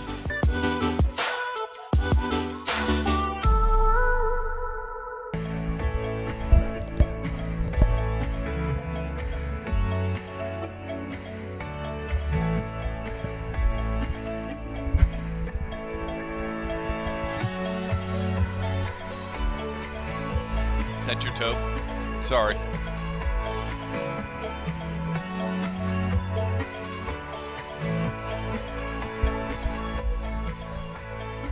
Welcome back. Halftime score 31-7. Hope over Franklin. With this is Cooper Matthews and the whole entire, I think, basketball team. Everybody else is gone today, huh? But you guys are here, huh? Hey, we're here. Coach had a wedding. That's his excuse. So he had to bring you guys to talk a little bit about how preseason's going. And you guys touch basketball November 7th. Is that correct? Yep. Talk a little bit about that. I mean, preseason's going pretty good. I think everyone is just getting used to seniors being gone. It kind of feels like it's our team now. And I think we've all been looking forward to, all these guys, especially they in my class, looking forward for it to be our team. Right. And kind of us just like run the show and everyone following our footsteps. Talk a little bit about last year, the chemistry. We had you guys a couple of times, and you won that championship. How did that feel? That was awesome. It was a great feeling, and getting that feeling it just makes me want to get back there. I want to do it again. I want to do it with these guys. These guys, they mean so much to me. I wouldn't be here. I wouldn't be here without them. You got hurt last year. Talk a little bit about that, and you say you were back and you learned how to pass the ball this year. All right, fellas, there you go. Yeah, I did get hurt right after the season. I tore my ACL, but I mean, I got the best surgeon I could probably ask for, and I mean, I'm right on track to be back for the beginning of the season. So, what's the key element of this year's team? I'd say camaraderie. Last year we were all a tight-knit group. It didn't matter who's scoring, who's passing, who's rebounding.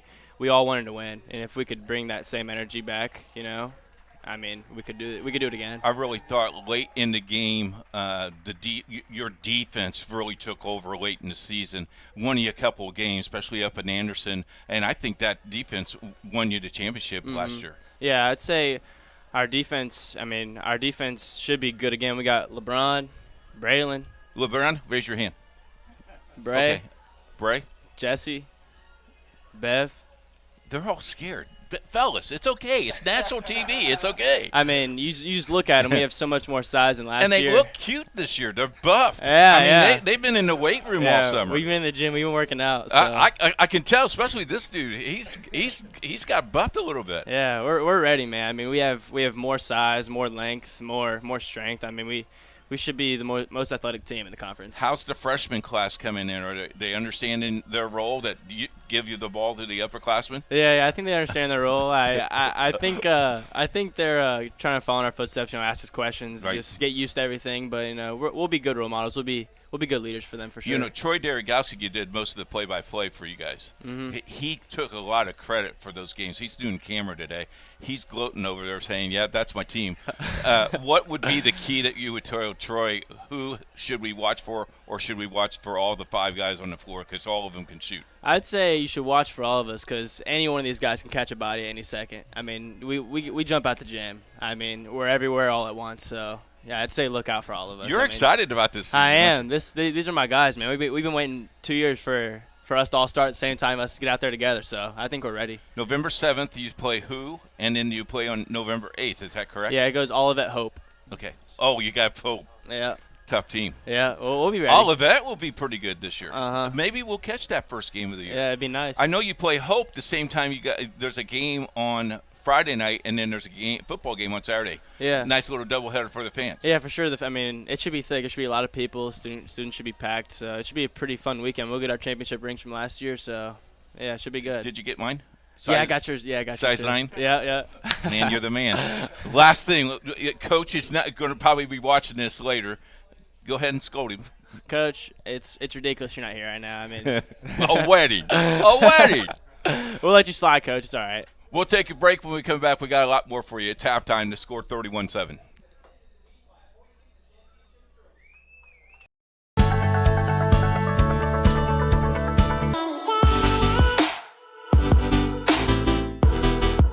Aspen Creek Grill, we are a from-scratch concept with comfort fresh food. You can expect a world-class experience on a great budget. We've got incredible specials, great service. Today's dish that we're going to highlight is going to be our Aspen Blue Sirloin. It is, again, our premium Black Angus certified beef, and we top that with a blue cheese crust. Again, everything that we do here is made from scratch, and it's no different from our steaks. We hand cut all our steaks in-house. So our team back there it's just an incredible team. Everything that they do, they take so much pride in. They put a little bit of themselves into everything that they do over here, especially since it is a made from scratch concept. We want everybody to come, visit us, enjoy some great food with some great service. Bring your friends, bring your family, come have some great food, have a great time with us with some of the best comfort scratch food.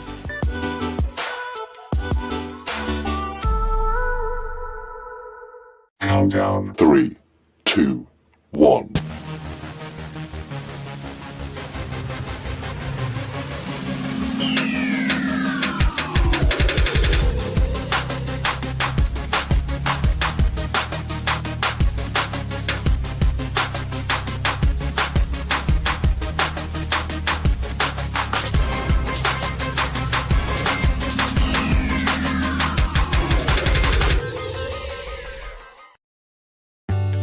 From warehousing to transportation and everything in between, Piper Logistics does it all. Centrally located, Piper Logistics has 2 warehouses in Indianapolis and a warehouse in Cincinnati, Ohio. Piper Logistics houses over 1 million square feet. Along with our transportation department, we can provide service to half the United States markets.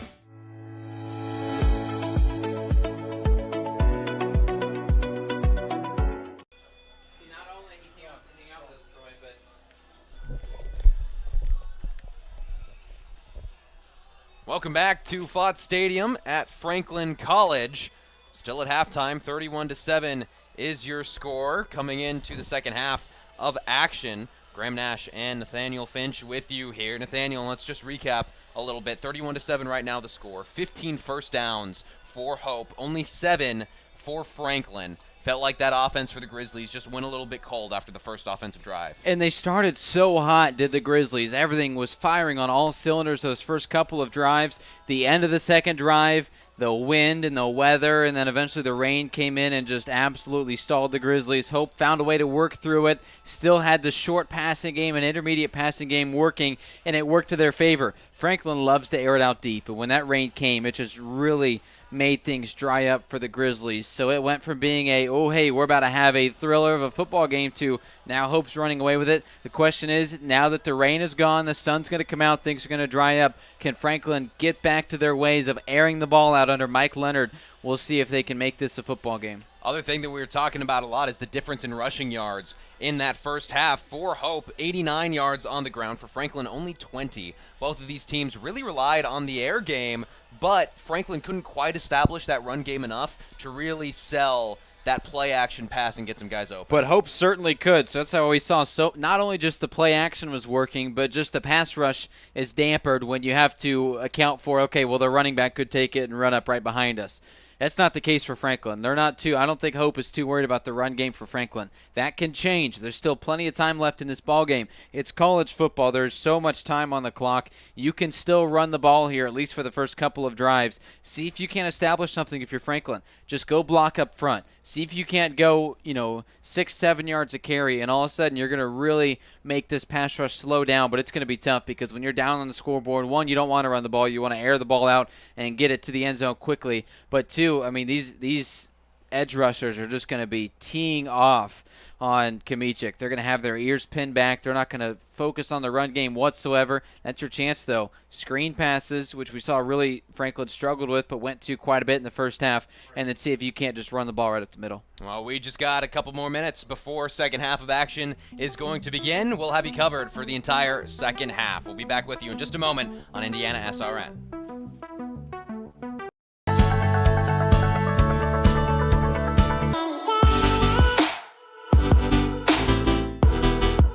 Aspen Creek Grill, we are a from-scratch concept with comfort fresh food. You can expect a world-class experience on a great budget. We've got incredible specials, great service. Today's dish that we're going to highlight is going to be our Aspen Blue Sirloin. It is, again, our premium Black Angus certified beef, and we top that with a blue cheese crust. Again, everything that we do here is made from scratch, and it's no different from our steaks. We hand cut all our steaks in-house. So our team back there, it's just an incredible team. Everything that they do, they take so much pride in. They put a little bit of themselves into everything that they do over here, especially since it is a made from scratch concept. We want everybody to come, visit us, enjoy some great food with some great service. Bring your friends, bring your family, come have some great food, have a great time with us with some of the best comfort scratch food.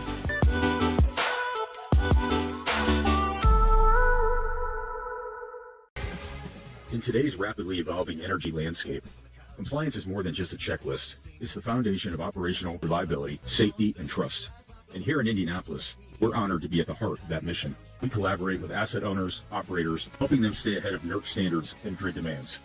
Our electrical engineering and compliance experts provide hands-on support tailored to your fleet. As expectations rise and regulations evolve, you deserve a partner who brings more than just expertise. You need commitment, clarity, and confidence.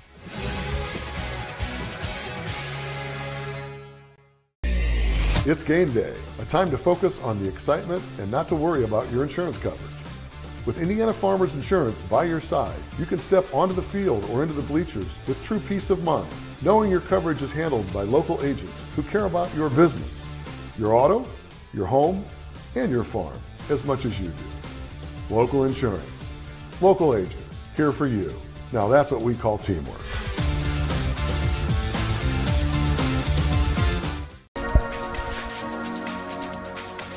Second half action about to begin here on IndianaSRN. Graham Nash, Nathaniel Finch with you up in the press box. Nathaniel talked about a bit of the recap, what happened in that first half. Just want to get your thoughts one more time before this second half begins on what you feel like the Grizzlies need to improve upon, what they were likely talking about in that locker room before the second half. I think it's trench play, right? Your offensive line, your defensive line. They were getting bullied on both fronts. Your defensive line only got home maybe once or twice there. Couldn't get a sack, couldn't really get to Thole at all. You couldn't get to the backfield to stop these running backs, aside from a couple of times. Now, don't get me wrong, it wasn't a complete wash. They had, especially that goal line stand early in the game, and then, a few times that they were able to get to the backfield and at least chase Thole around. But your defensive line didn't do what you wanted it to do. And your offensive line, it was unfortunately a turnstile on multiple spots along the offensive line. So Kamichik never stood a chance when it came to this pass rush teeing off. Well, guess what?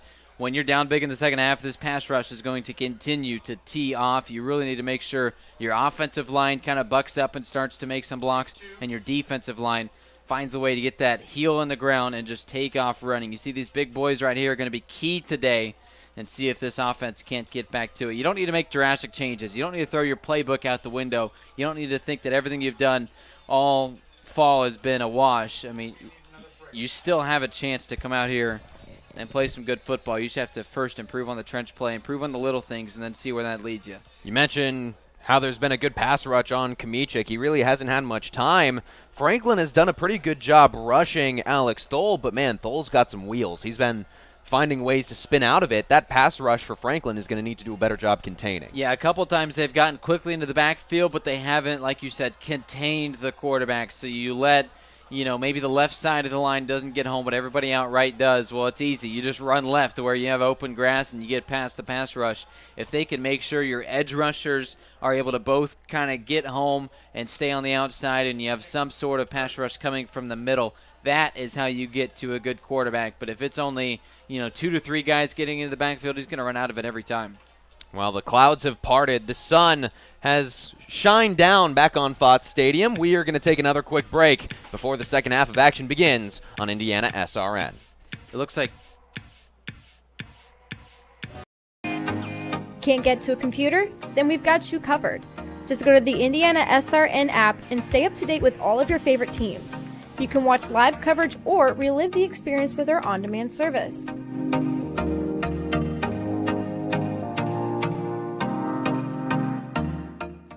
Countdown. 3, 2, 1.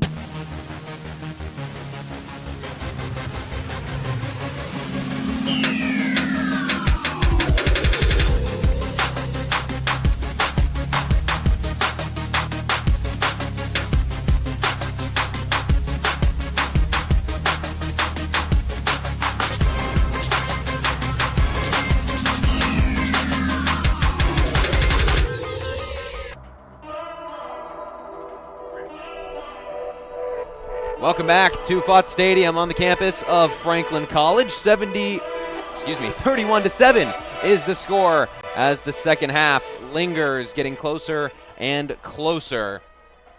Franklin College, under the direction of Mike Leonard, the head coach for the Grizzlies, in technically his 18th season with the team, but this is first season of a second stint with the Grizzlies. Coached for them for 17 years, from 2003 to 2019, holds career records for winning percentage at about 70%. He knows how to win. If there's any guy you want leading the helm down this many points, it's Mike Leonard. Yeah, and he's looking to break eventually Coach Fott's record for all-time wins here. He's currently second on that list, and Coach Fott loved to air the ball out downfield. He loved to do these trick plays, and Leonard has really taken a liking to that as well. We saw just the second play from scrimmage. Today it was the first play from scrimmage last week where he gets the end around and the receiver throws the deep pass. Wouldn't be surprised if we saw maybe a couple more of that. But when this pass rush gets into the backfield as often as it does, it makes running any kind of play tricky. That is where things are going to start up front. We need to slow down the pass rush. We need to generate one of our own, see if we can't run the ball, see if we can't stop the run. Something that I noticed every time that Hope did score, Mike Leonard was always on the sideline greeting his defense back, clapping, trying to get the energy back up. He could tell that the Flying Dutchmen were just kind of taking the wind out of Franklin's sails after a very, very quick start. And it's going to have to be a quick start on defense for Franklin, as Hope is going to begin with the football in this second half. 15 first downs for Hope College in that first half. 89 rushing yards, 259 yards in the air. Just a tactical first half. And now with the rain gone, maybe that playbook opening up just a little bit more for Hope College and offensive coordinator Andrew Hawken. As Peter Sturzma, the head coach for Hope in his 9th season, looking to improve his record against HCAC competition. And the second half is underway. And it's received by Gavin Reams.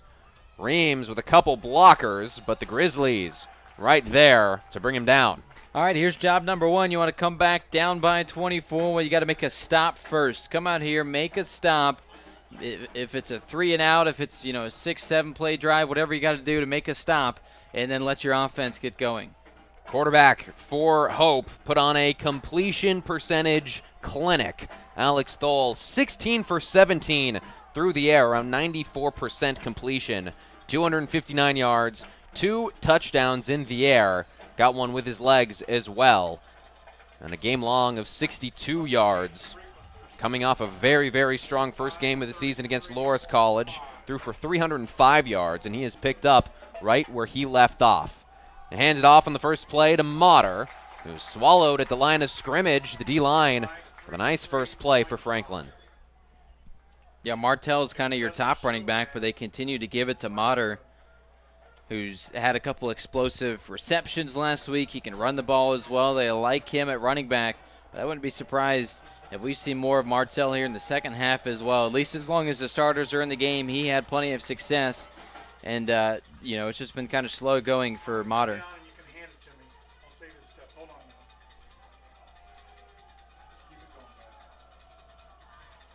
Thole Looking to pass. Has a man near side. Rowan Blanton breaks a tackle, tiptoes the sideline, and just stepped out of bounds. Rowan Blanton led the team in receiving yards in the first half with 107, and he is right back to his first half ways. Yeah, that was impressive. And then he tight-roped the sideline as well. We'll take a look at this one. As you see here, he ended up stepping out of bounds, but he just put dirt on the Jets. Nice, easy throw into the flat, and then you could just take off running. Boy, barely towed the line there, or else that could have been an even bigger gain. But what they've done here for the quarterback, Thole, is just set him up with such an easy offense to run. There's Rowan Blanton in motion. They're going back to the air. Four-man rush, all the time in the world for Thole. He tucks it, still dancing. Thole throws back across the middle of the field, caught by the big tight end. His first catch of the game. We haven't seen him at all. Jack Goldie. And, man, you finally get home with your pass rush. All 4 or 5 guys into that backfield. You get to the quarterback. You're about to bring him down, and, oh, man, the breakdown in the secondary. Wide open, able to just catch that, sit down, and move the chains. That's tough. The defensive line did its job there. It was really impressive. And now they're all huffing and puffing. On the ground, Motter with a couple yards. You'll take that if you're Franklin. I know it's 3 yards in a cloud of dust is the saying, but you'll take that right now, only allowing 3 yards, and see if you can't just get it to third down and make a play. Goldie with that catch, the 7th different receiver to catch a football in this game for Hope. Alex Thole has really shared the wealth in this ball game as he nears 300 yards in the air. Boy, has the weather changed here. So bright, sunny, beautiful out after we got rain the entire first half.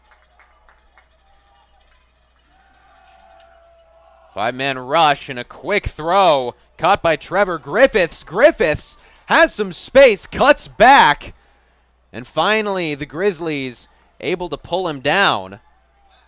It was Nash Stroud who made the catch. Man, just shows off some speed, some quick change of direction ability. It was, again, and I've said this 100 times today, Graham, nothing special on the quarterback Thole. He has been putting on a clinic out there of how to get the ball into your receiver's hands when you have such talent out there out wide. Why not? You just take a 2-step drop, you make the quick, easy little throw out of the flat. He's wide open. He just makes his man miss. Motter still the back. As Griffiths goes in motion to the air. Thole, all the time in the world. Thole hit as he throws, and just over the hand of Trevor Griffiths. And there is where the pass rush gets home. You get a wallop on the quarterback as well. That always feels good if you're a defensive lineman, finally get one back. But because the pressure was in his face, he was forced to make that errant throw over the head of his intended target. Franklin needs to see a lot more of that because when he's been protected, Thole has just been an absolute mastermind out there.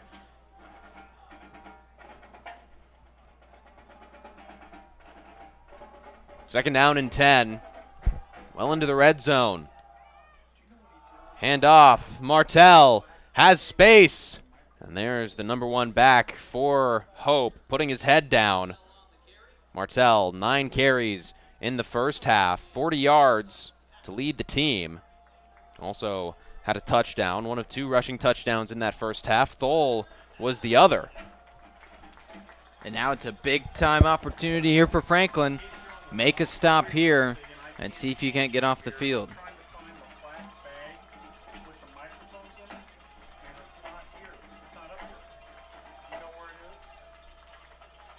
Third and 3.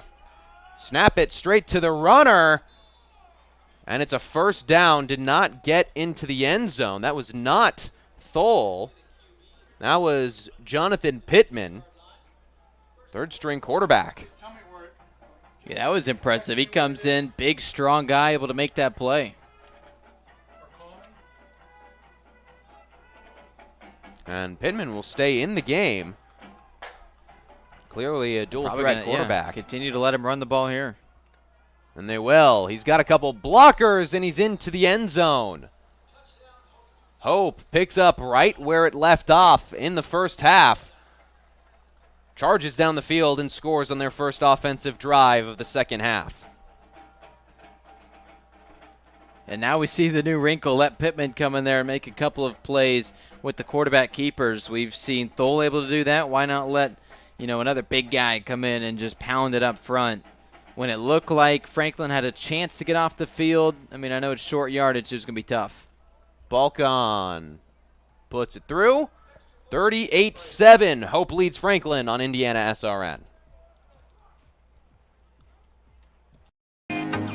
Can't get to a computer? Then we've got you covered. Just go to the IndianaSRN app and stay up to date with all of your favorite teams. You can watch live coverage or relive the experience with our on-demand service.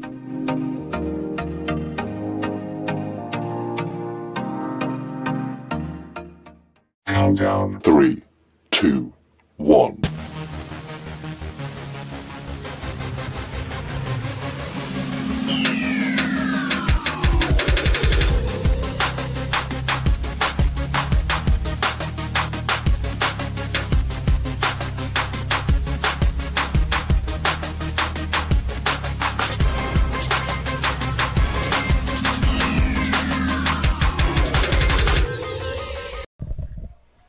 Welcome back to Fott Stadium at Franklin College. The Grizzlies getting ready for their first offensive drive of this second half after the Flying Dutchman flew down the field just a moment ago to put up 7 right away. And a chance for Franklin and Braden Wilkins, but not much room.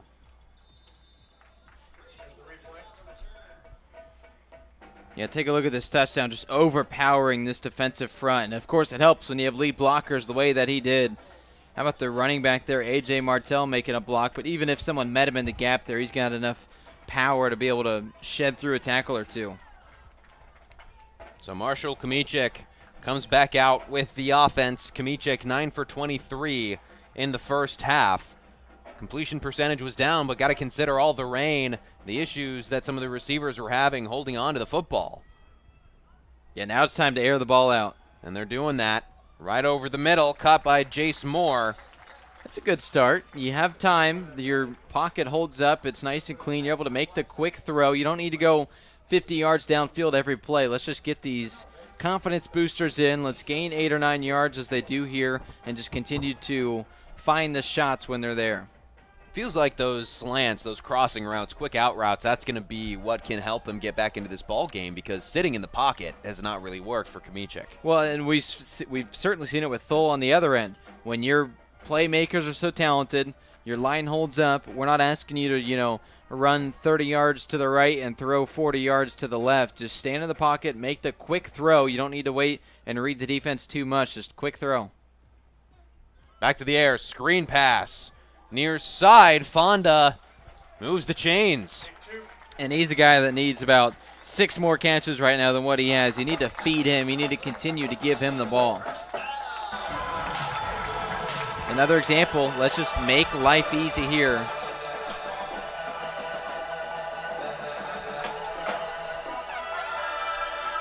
Not many first downs for Franklin in that first half. Only 7.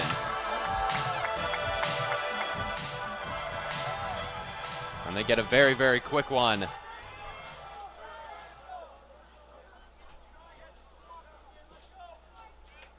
Winkles the back to the air. Kmichik has his man, Isaiah Miller. It's about 4. Boy, it looked like there the umpire, he turned, saw the umpire, ran the other way. He might have thought that was a defender. Kind of tripped him up a little bit. That ball coming out of Kmichik's hands considerably quicker than it did in the first half already. And this, the most positive plays in yardage terms that Franklin has put together since that first drive of the game. They haven't even tried to run the ball yet, so you're doing all this knowing that the pass rush has their ears pinned back and ready to fire after you. Winkles in motion.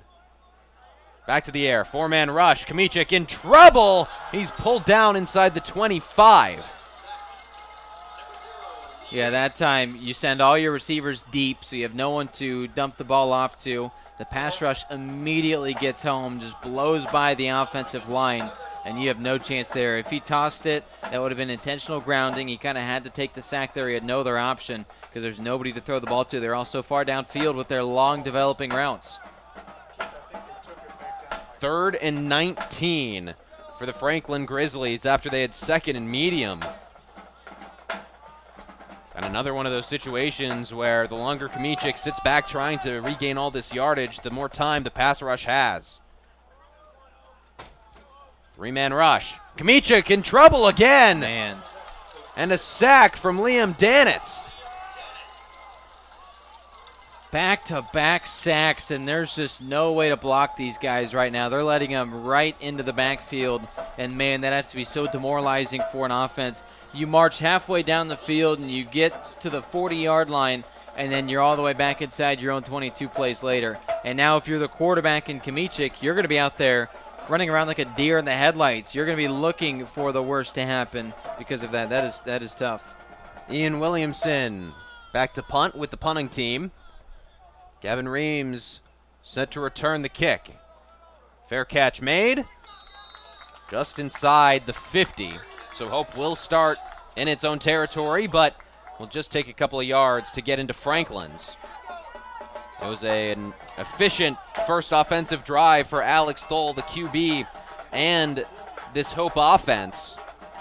Again, using both running backs. Cal Motter got the first couple of snaps, and then A.J. Martell comes in late, gets a couple big chunks of yardage. But the big storyline in that last drive was the third-string quarterback, Jonathan Pittman, coming in to finish things off. Yeah, be curious to see how much longer the starters stay in this one. Obviously, there's still plenty of time, 6 minutes to go in the third. But when you have this lead, if you can maybe score one more time, do you start to look at some of the JV-type players? Motter with the carry, pulled down just about a yard short. Or, excuse me. It was Trey Goki.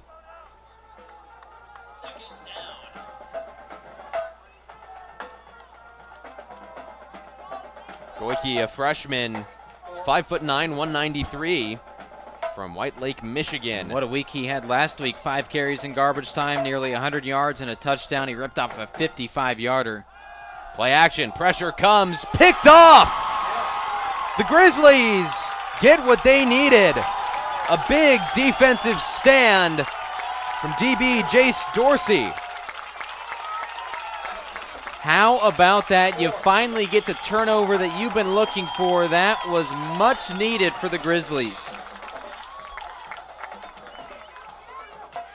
And it just looked like Alex Stoll was not in great communication with his receiver. Threw that well early, intended for Johnny Rowan Blanton. And sitting there waiting, Jace Dorsey picks it off. His first INT of the season. And it's not really a ball-hawking secondary, but when you can get those, man, you'll take them, and they need it. And right back where they were 3 plays ago after the 2 sacks. Yes, I do. Kmiecic looking to throw, pressured again. Tucks it and swallowed. So 3 straight plays, 3 straight sacks. This offensive line is honestly putting Kmiecic in danger. Take a look at that. A nice interception return.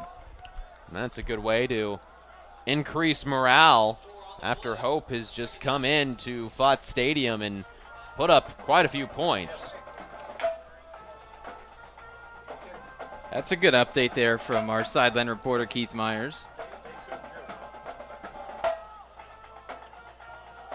We'll go down to him here in a little bit. Excited to hear that.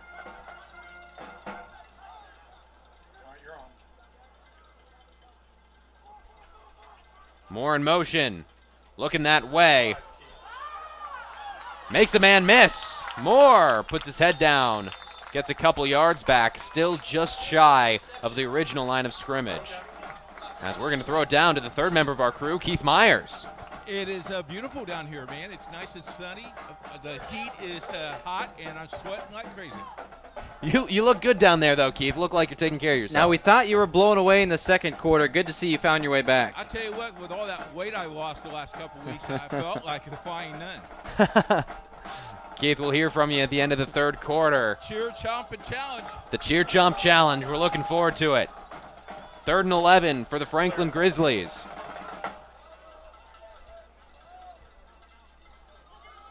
Flag flies across the middle. Jeremy Lee is brought down.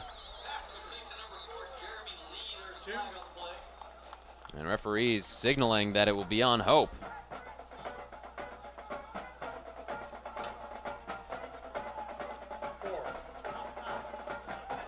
Yes, sure enough, you get the offsides. That is much needed because 3rd and long, you weren't going to convert it. A big break here, and you get a second chance now across midfield. We saw this earlier. You had the drive extender with the running into the punter, and then 3 plays later, you're punting again. You really need to take advantage here, pick up the first down, see if you can't get this drive continued.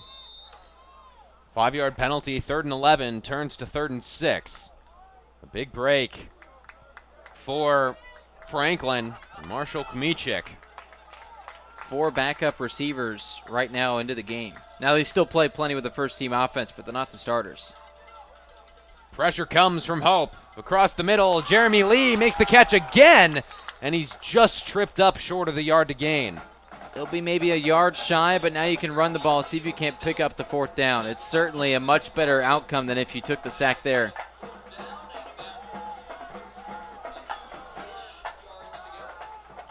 And they'll keep kind of this second group of receivers into the game. We're not seeing Jordan Fonda. We're not seeing Owen Wright. We're not seeing Jace Moore. Instead, it is these guys that haven't played a ton, but a few of them do sprinkle in plenty with this first-team offense. Interesting. Franklin 0 for 2 on 4th down conversions in the first half. Trying to pick up their first of the game. 4th and 1 to the air.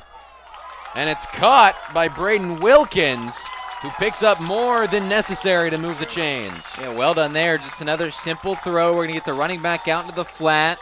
Kind of hook around, turn around, look for the ball. It was a little high. He had to jump up and climb up to make that play, but he did. Impressive from Wilkins to make the catch and then turn around and take off moving. He can be explosive. He had a 43-yard rush last week. You want to get the ball in his hands more because when he has space, he can be impressive. Now, he has not had a ton of space today running the ball because of, how this defensive line has played for Hope. But if you can get the ball in his hands more with space and time, it's going to be impressive to see. Wilkins stays in as the back. Fresh set of downs for Franklin. They hand it off. Wilkins found a hole. Good job from the O-line there, creating some space for him. Pick up a 4. Great job on first down. Do it again here, and all of a sudden it's 3rd and short. Need to continue this positive momentum.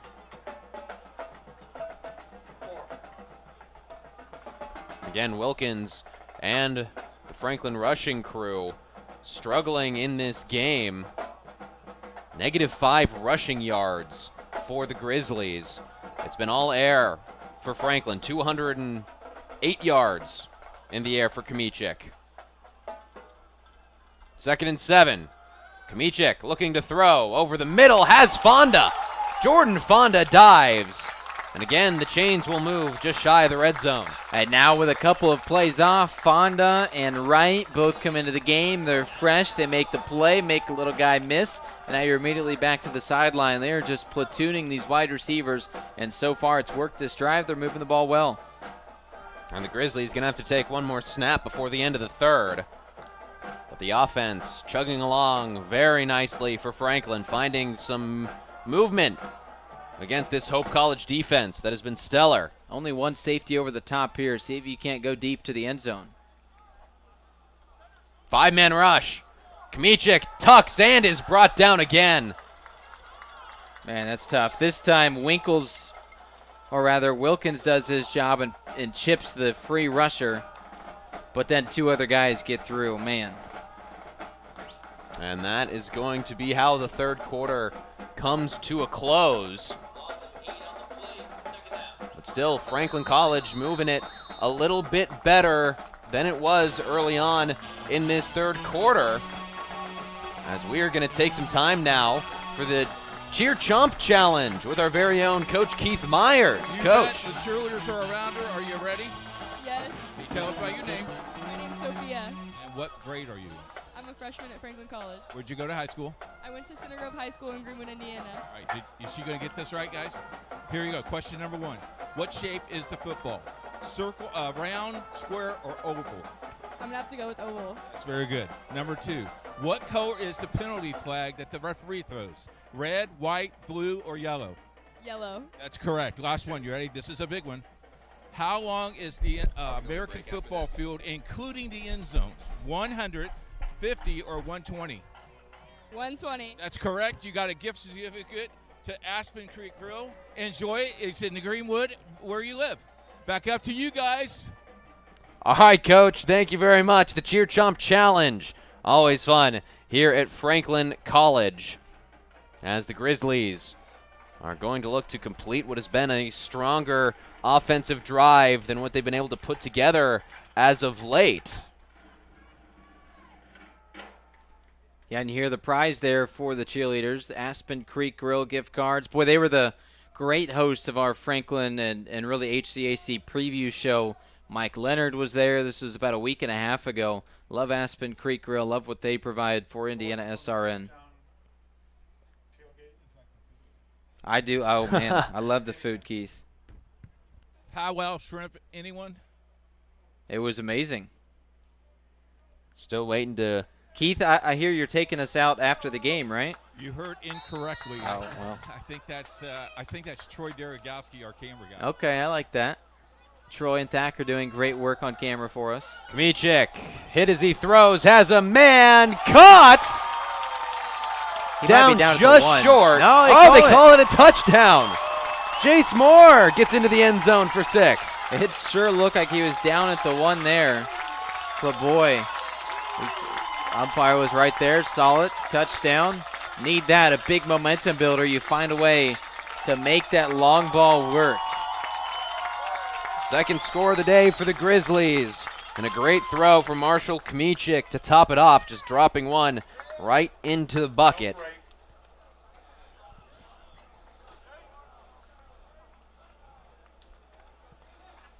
The extra point up and through from Charlie Overton. Yeah, you said it, into a bucket. Take a peek here at this replay. He has time. Now, not a ton, but he has time. Airs it out, hit as he throws, and then into a bucket. A tight window there. It had to be kind of the moon ball. Man, I don't know. that did look like he might have been down at the goal line, but that's fine. Just finds a way to make a good throw. Finds the open man. Finds the gap in the secondary. It's what we saw the first 2 drives. Haven't seen it since until now. Maybe it's a spark that Franklin needed. And now the defense of the Grizzlies is going to have to show up like the offense just did. It did the last time that the Hope offense was on the field. That INT setting up that offensive drive. And the Grizzlies doing a really good job being tactical with it. 9 plays, 53 yards. Took about 6 minutes and ended in a touchdown. The first since the first drive of the game for the Franklin Grizzlies.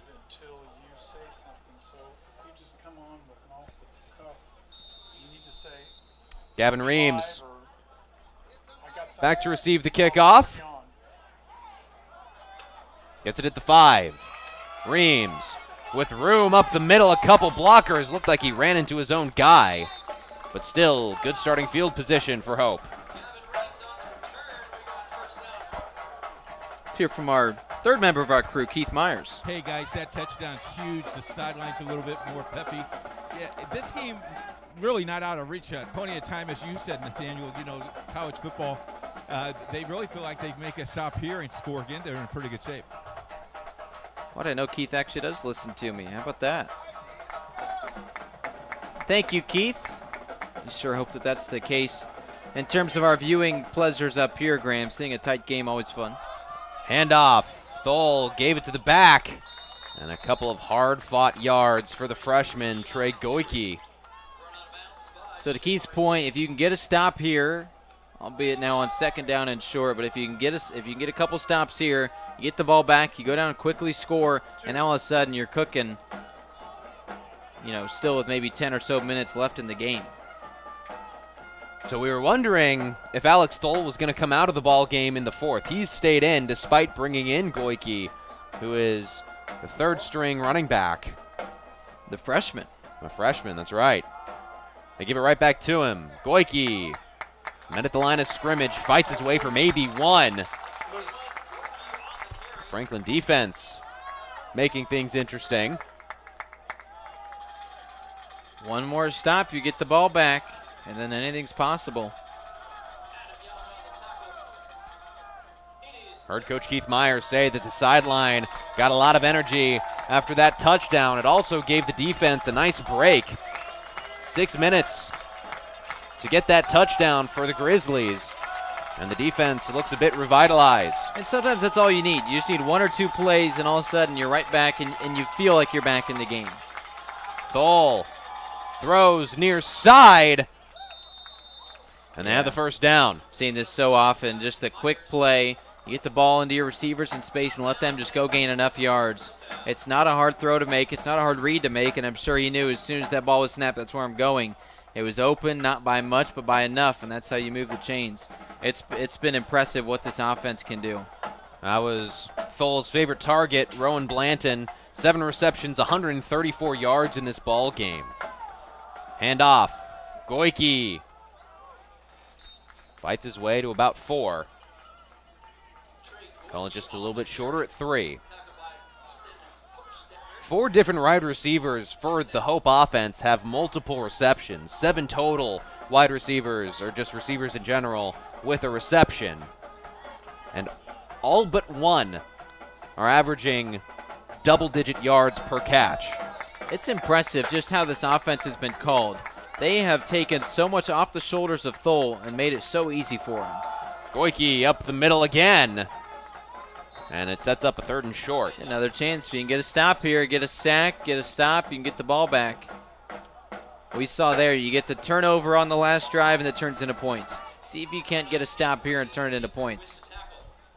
And the defense and the defense's sharpness has been a point of emphasis for Mike Leonard in his return to the head coaching job. The Grizzlies surrendered 135 points over its first 3 games last season, looking much sharper despite Hope putting up 38 in the 4th quarter here. Goike again, wrapped up and just short. Bring the punt team out, see if this offense can't make it happen now. And they will bring out the punt team. And even if the Grizzlies aren't able to fully come back and tie or win this game, finishing on a high note. Yeah, you want to prove that you can come back in games, that you do have that ability to turn things around. You want to prove to your guys in film tomorrow, say, hey, look, we cleaned up these 2 or 3 things I told you about in the locker room, and look what happened. Like, we don't always have to play a perfect game, and we don't always have to change everything we do. If you can just clean up a few little things, it can go a long way. Punt on the way. And picked up. Man, that would have rolled into the back of the end zone. That had so much spin on it. If he let that go, that was going in the end zone for a touchback. Jace Moore just didn't have a great read on it. So Franklin is going to start around their own 20-yard line. Again, coming off one of the better drives of the game offensively. Kmiecik's completion percentage now around 55. 202 passing yards, 2 throwing touchdowns. So despite the feeling that he may have leaving the stadium, the stats say that it's still been a pretty solid performance, especially considering the weather. Again, it's college football. You can get out of bounds, you can get the first downs, you can stop the clock plenty. Just march down the field, score a couple times, and this might be a close game. They hand it off. Very little room for Trevor Winkles. And we're going to send it down to Coach Keith Myers. Offensive coordinator gave him 3 plays, 1 run. You'll see a pass here possibly. And you're right, the clock is going to stop briefly if they get out of bounds. But it doesn't stop completely until the 2-minute timeout. So you got to make a big stand right here. You need a big play in the next couple plays here. See if we get one of those trick plays. The Grizzlies pulled off early in the game on that first offensive drive. Kmiecic. Over the middle, has Owen Wright, spins out of a tackle. And it just appears to be enough for the first down, getting to the 25-yard line. So this blitz is coming, and it's going to come pretty often here now that Hope has such a lead that they do. You wonder here, we saw there in the last few plays where you have one-on-one coverage on every single receiver out there and then 1 safety to help. If you are Kmiecic, Just read where that safety is going, throw to the opposite way, and let one of your tall receivers go get it. This time, it looks like they'll have 2 safeties back to help and maybe less pressure so you can breathe a little bit and make a good throw. Plenty of time. Kmiecic launches downfield. Fonda. Wow. Did he keep his Yes. feet in bounds? Yes, He did. The call is that he did. That was beautiful. What a throw. What a way to track the ball. What a way to drag your toe in the turf. That was nice. Look at this. And with plenty of time, too. Look at that. You have 2 guys who aren't even doing anything because of how much time you have. Yeah.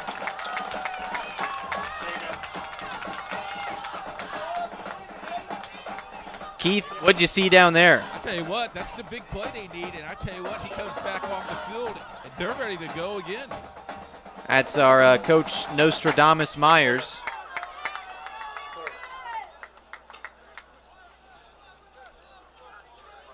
This game is not over, Graham.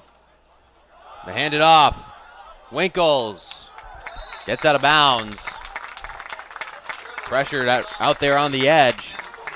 There's a lot of time left. The way that the Hope offense has been moving, you'd think that the Flying Dutchmen are well under control of the game, but all of a sudden that Franklin defense, which we've been saying needed to step up, has done just that. I mean, you need to score a lot and you need to get a lot of stops, but who says you can't do that? You're doing it in a hurry here. A couple of big plays. Just continue to march down the field, score, go get a stop, march down the field, score, and all of a sudden it's like, all right, maybe we're a few lucky breaks away from making this one sweaty.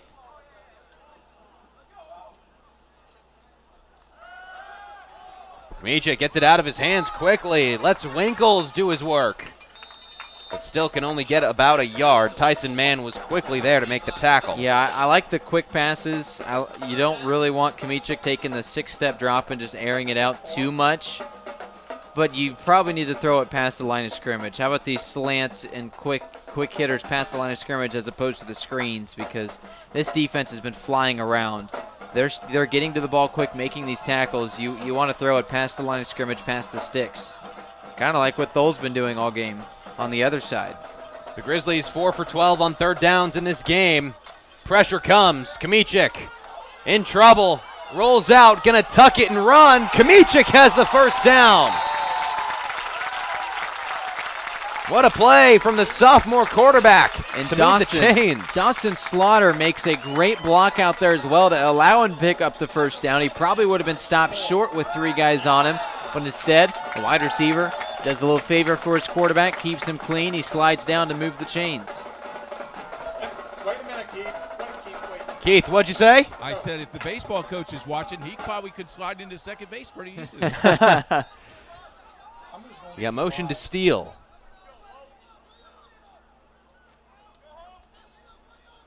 Kmiecic in trouble again. Another big block. Using his legs, launches near side and out of bounds. Just a miscue there with your wide receiver. Thought he was going to go and continue into the end zone. He stopped and was waiting for maybe a bit of a comeback route. Lucky that one was not intercepted. 2nd down and 10. The Grizzlies, we talked about in that first game, didn't have a ton of success in the red zone. 1 for 3 in scoring opportunities. In this game, it's also been a bit tricky to come by those scoring opportunities, but the real issue has been getting down to the red zone. Is it 1 for 3 again today, I think? Maybe 2 for 4. They did score their last drive. Handoff up the middle. Wilkins with no room. We'll bring up 3rd and long. They haven't got into the red zone yet here. You're just knocking on the door of it.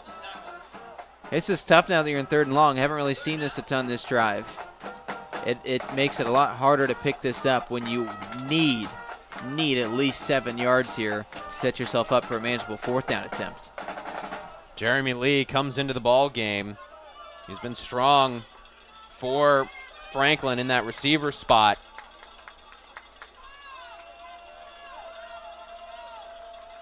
Needs some protection. The pressure is coming. Man, is it. Look at this. Throw over the middle. Fonda makes the catch, but no real room. Micah Bush was right there to lay the boom. So not only you had 5 or 6 guys into the face here on the screen, But then you have the linebackers who are staying true as well. This was impressive. They played this screen perfectly. And you'll see here, everybody in the face, but then he also has 2 guys on him. So you don't have an option to throw it any deeper. He's the only option you have without getting sacked, and even he gets brought down right away. Going for it on 4th down. Franklin needs 7 yards.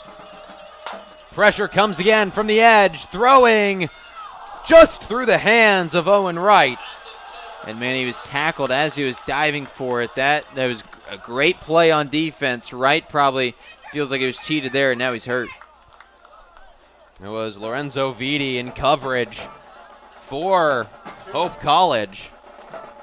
He made a good effort on that ball. Kamichik's throw just out of reach. And now the defense going to have to make another big stop, but 5:21, not a lot of room left for that offense to pick up the pace. And it looks like Owen Wright got up and walked off on his own power, so good signs for the Franklin receiver. Grabbing at that left knee, he is obviously able to walk off on his own. Not too urgent on the sidelines, so good to see that he's fine. Handoff for Hope. Goike gets about 2. And now we see Dallas Saucer take control of the offense. Backup quarterback Alex Thole. His day is done. And it was a good one at that. 20 completions on 23 attempts. Did throw an INT, but also had 2 passing touchdowns, a rushing touchdown. 321 yards of offense through the air. And the interception was really the only bad throw that Thole had all day. He looked so composed.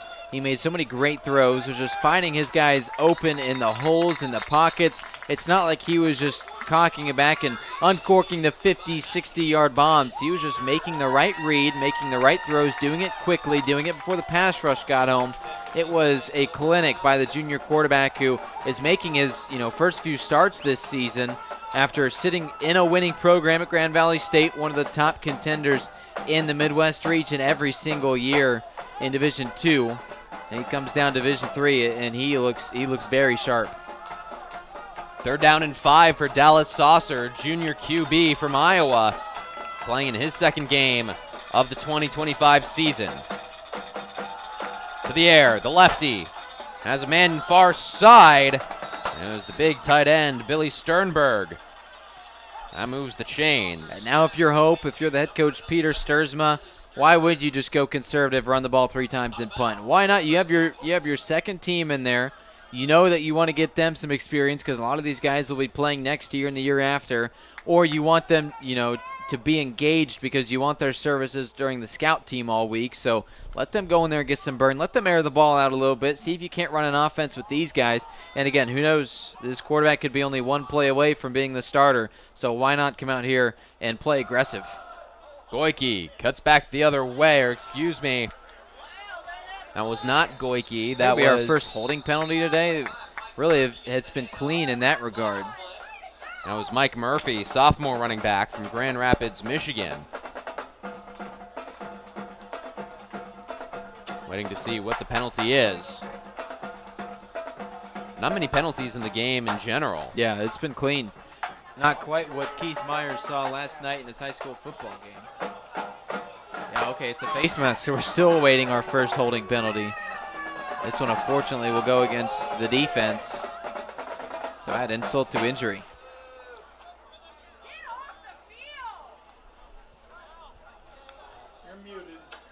And so a big gain on the penalty for Hope, right around midfield now. And Dallas Saucer get another chance to show off that arm. It was 2 for 3 at Loris, only made 3 throws. Looking to make his second completion today. Rolling out, going through his options, and just had to throw it away. Did a good job going through the different options at the receiver spot, but didn't like any of them. Just had to throw it away.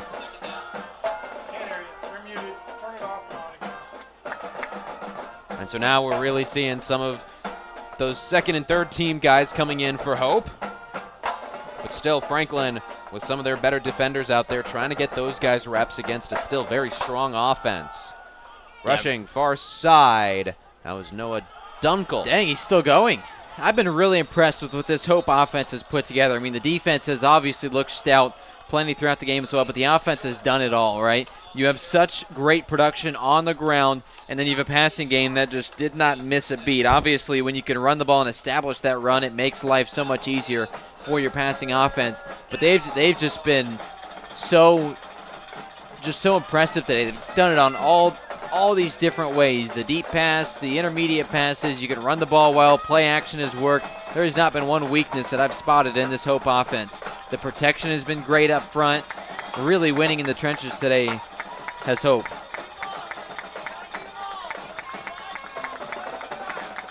Third and 1.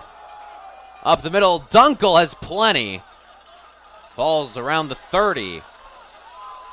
Well, here's your measuring stick, and you can tell it's a new era. And while Franklin, you lose this game, by plenty of points, obviously, so you don't want to. You're not feeling too good about it right now as we hit the 2-minute timeout. But last year was a 48-6 loss, so you can see you're building. We'll be right back on IndianaSRN. Hey, thanks for joining us tonight. We consider it a privilege to have you as one of our listeners and viewers. If you'd like to see more content just like tonight, just hit the donate button. Every dollar that you donate will go right back into more games right here on IndianaSRN, which means more games for you. It's IndianaSRN, where you always have a front row seat.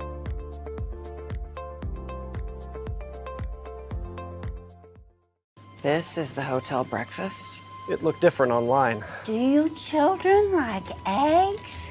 Here, they make your bones grow. It'll be fine. It's gonna be fine. All right, guys. Look alive. Is it fine, Daryl?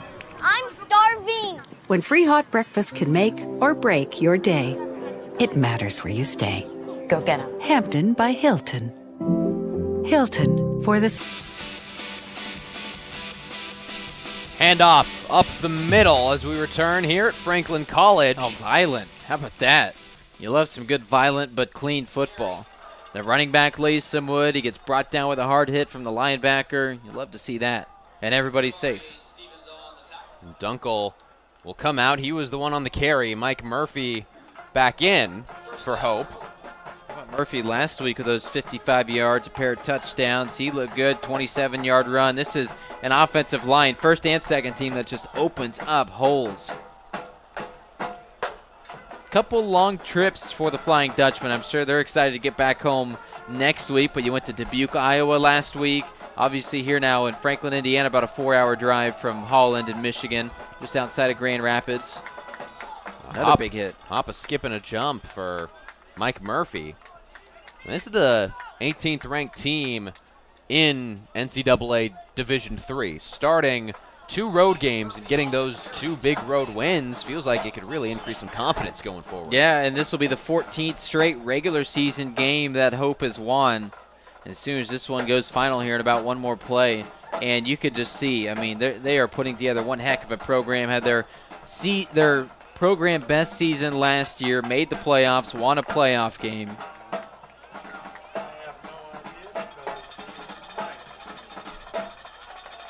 Hand off again. And trying to push the pile. That was Mike Murphy on the carry. That very likely will be the final snap of the ball game. Hope comes in and takes Franklin down 38-14 at Fott Stadium. The 18th ranked team in NCAA Division III serves the Grizzlies their first loss of the season. But something that we've talked about the entire game, Nathaniel, is that despite Hope coming in and playing a strong game, the Grizzlies found some momentum towards the end to really build off of going forward. That's what they're going to watch on tape. They're going to say, all right, what adjustments did we make to have our success in the second half? That's what we're going to focus on. Certainly there's plenty to look at in the first half where you had struggles there. But because you were able to just put things together well in that second half, you're telling your guys, hey, Hope is not lost, all right? Well, okay, I guess that's a bad pun to say here. when we're playing Hope College, but all hope is not lost here. When you can play a good team and you're able to still find success, you take those and you take those where you can get them. Back-to-back road games coming up now for the Grizzlies at Trine next Saturday, September 20th, and then at Muskingum the first week in October. And then Big HCAC plays begins, taking on Rose-Hulman here at Fott Stadium. So 2 road games before that first HCAC game begins. There's a lot still on the line in these next 2 games. And we'll have the game here on IndianaSRN Homecoming. It's going to be huge on October 11th. So, Franklin, you got a couple tough ones on the road. See if you can't go win a game or 2. Certainly want to try to win both of them, but build what you can with this non-conference schedule and then hit the ground running against Rose-Hulman on the 11th when HCAC action begins.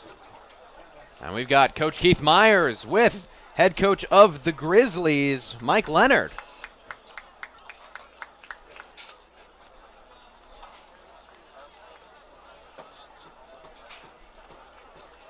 And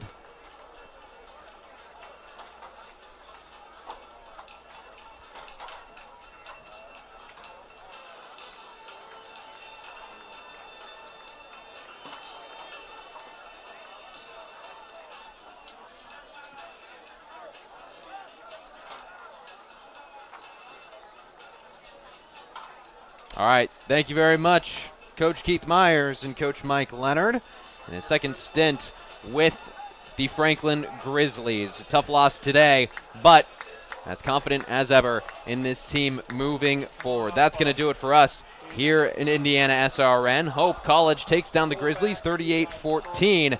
I'd like to thank our entire crew for a phenomenal job today. On cameras, Troy Daragowski and Daniel Thacker. Our producer, Jerry Collins. Coach Keith Myers. Down on the sideline, my partner, Nathaniel Finch. I'm Graham Nash saying so long from Fott Stadium at Franklin College.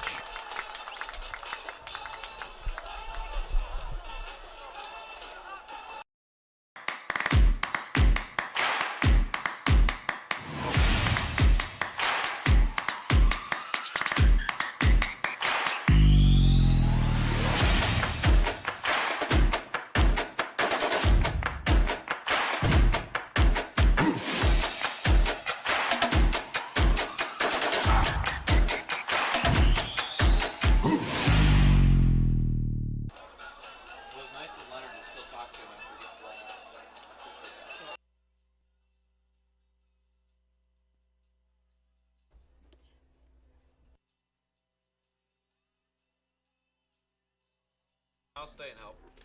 That's the least I can do. Well,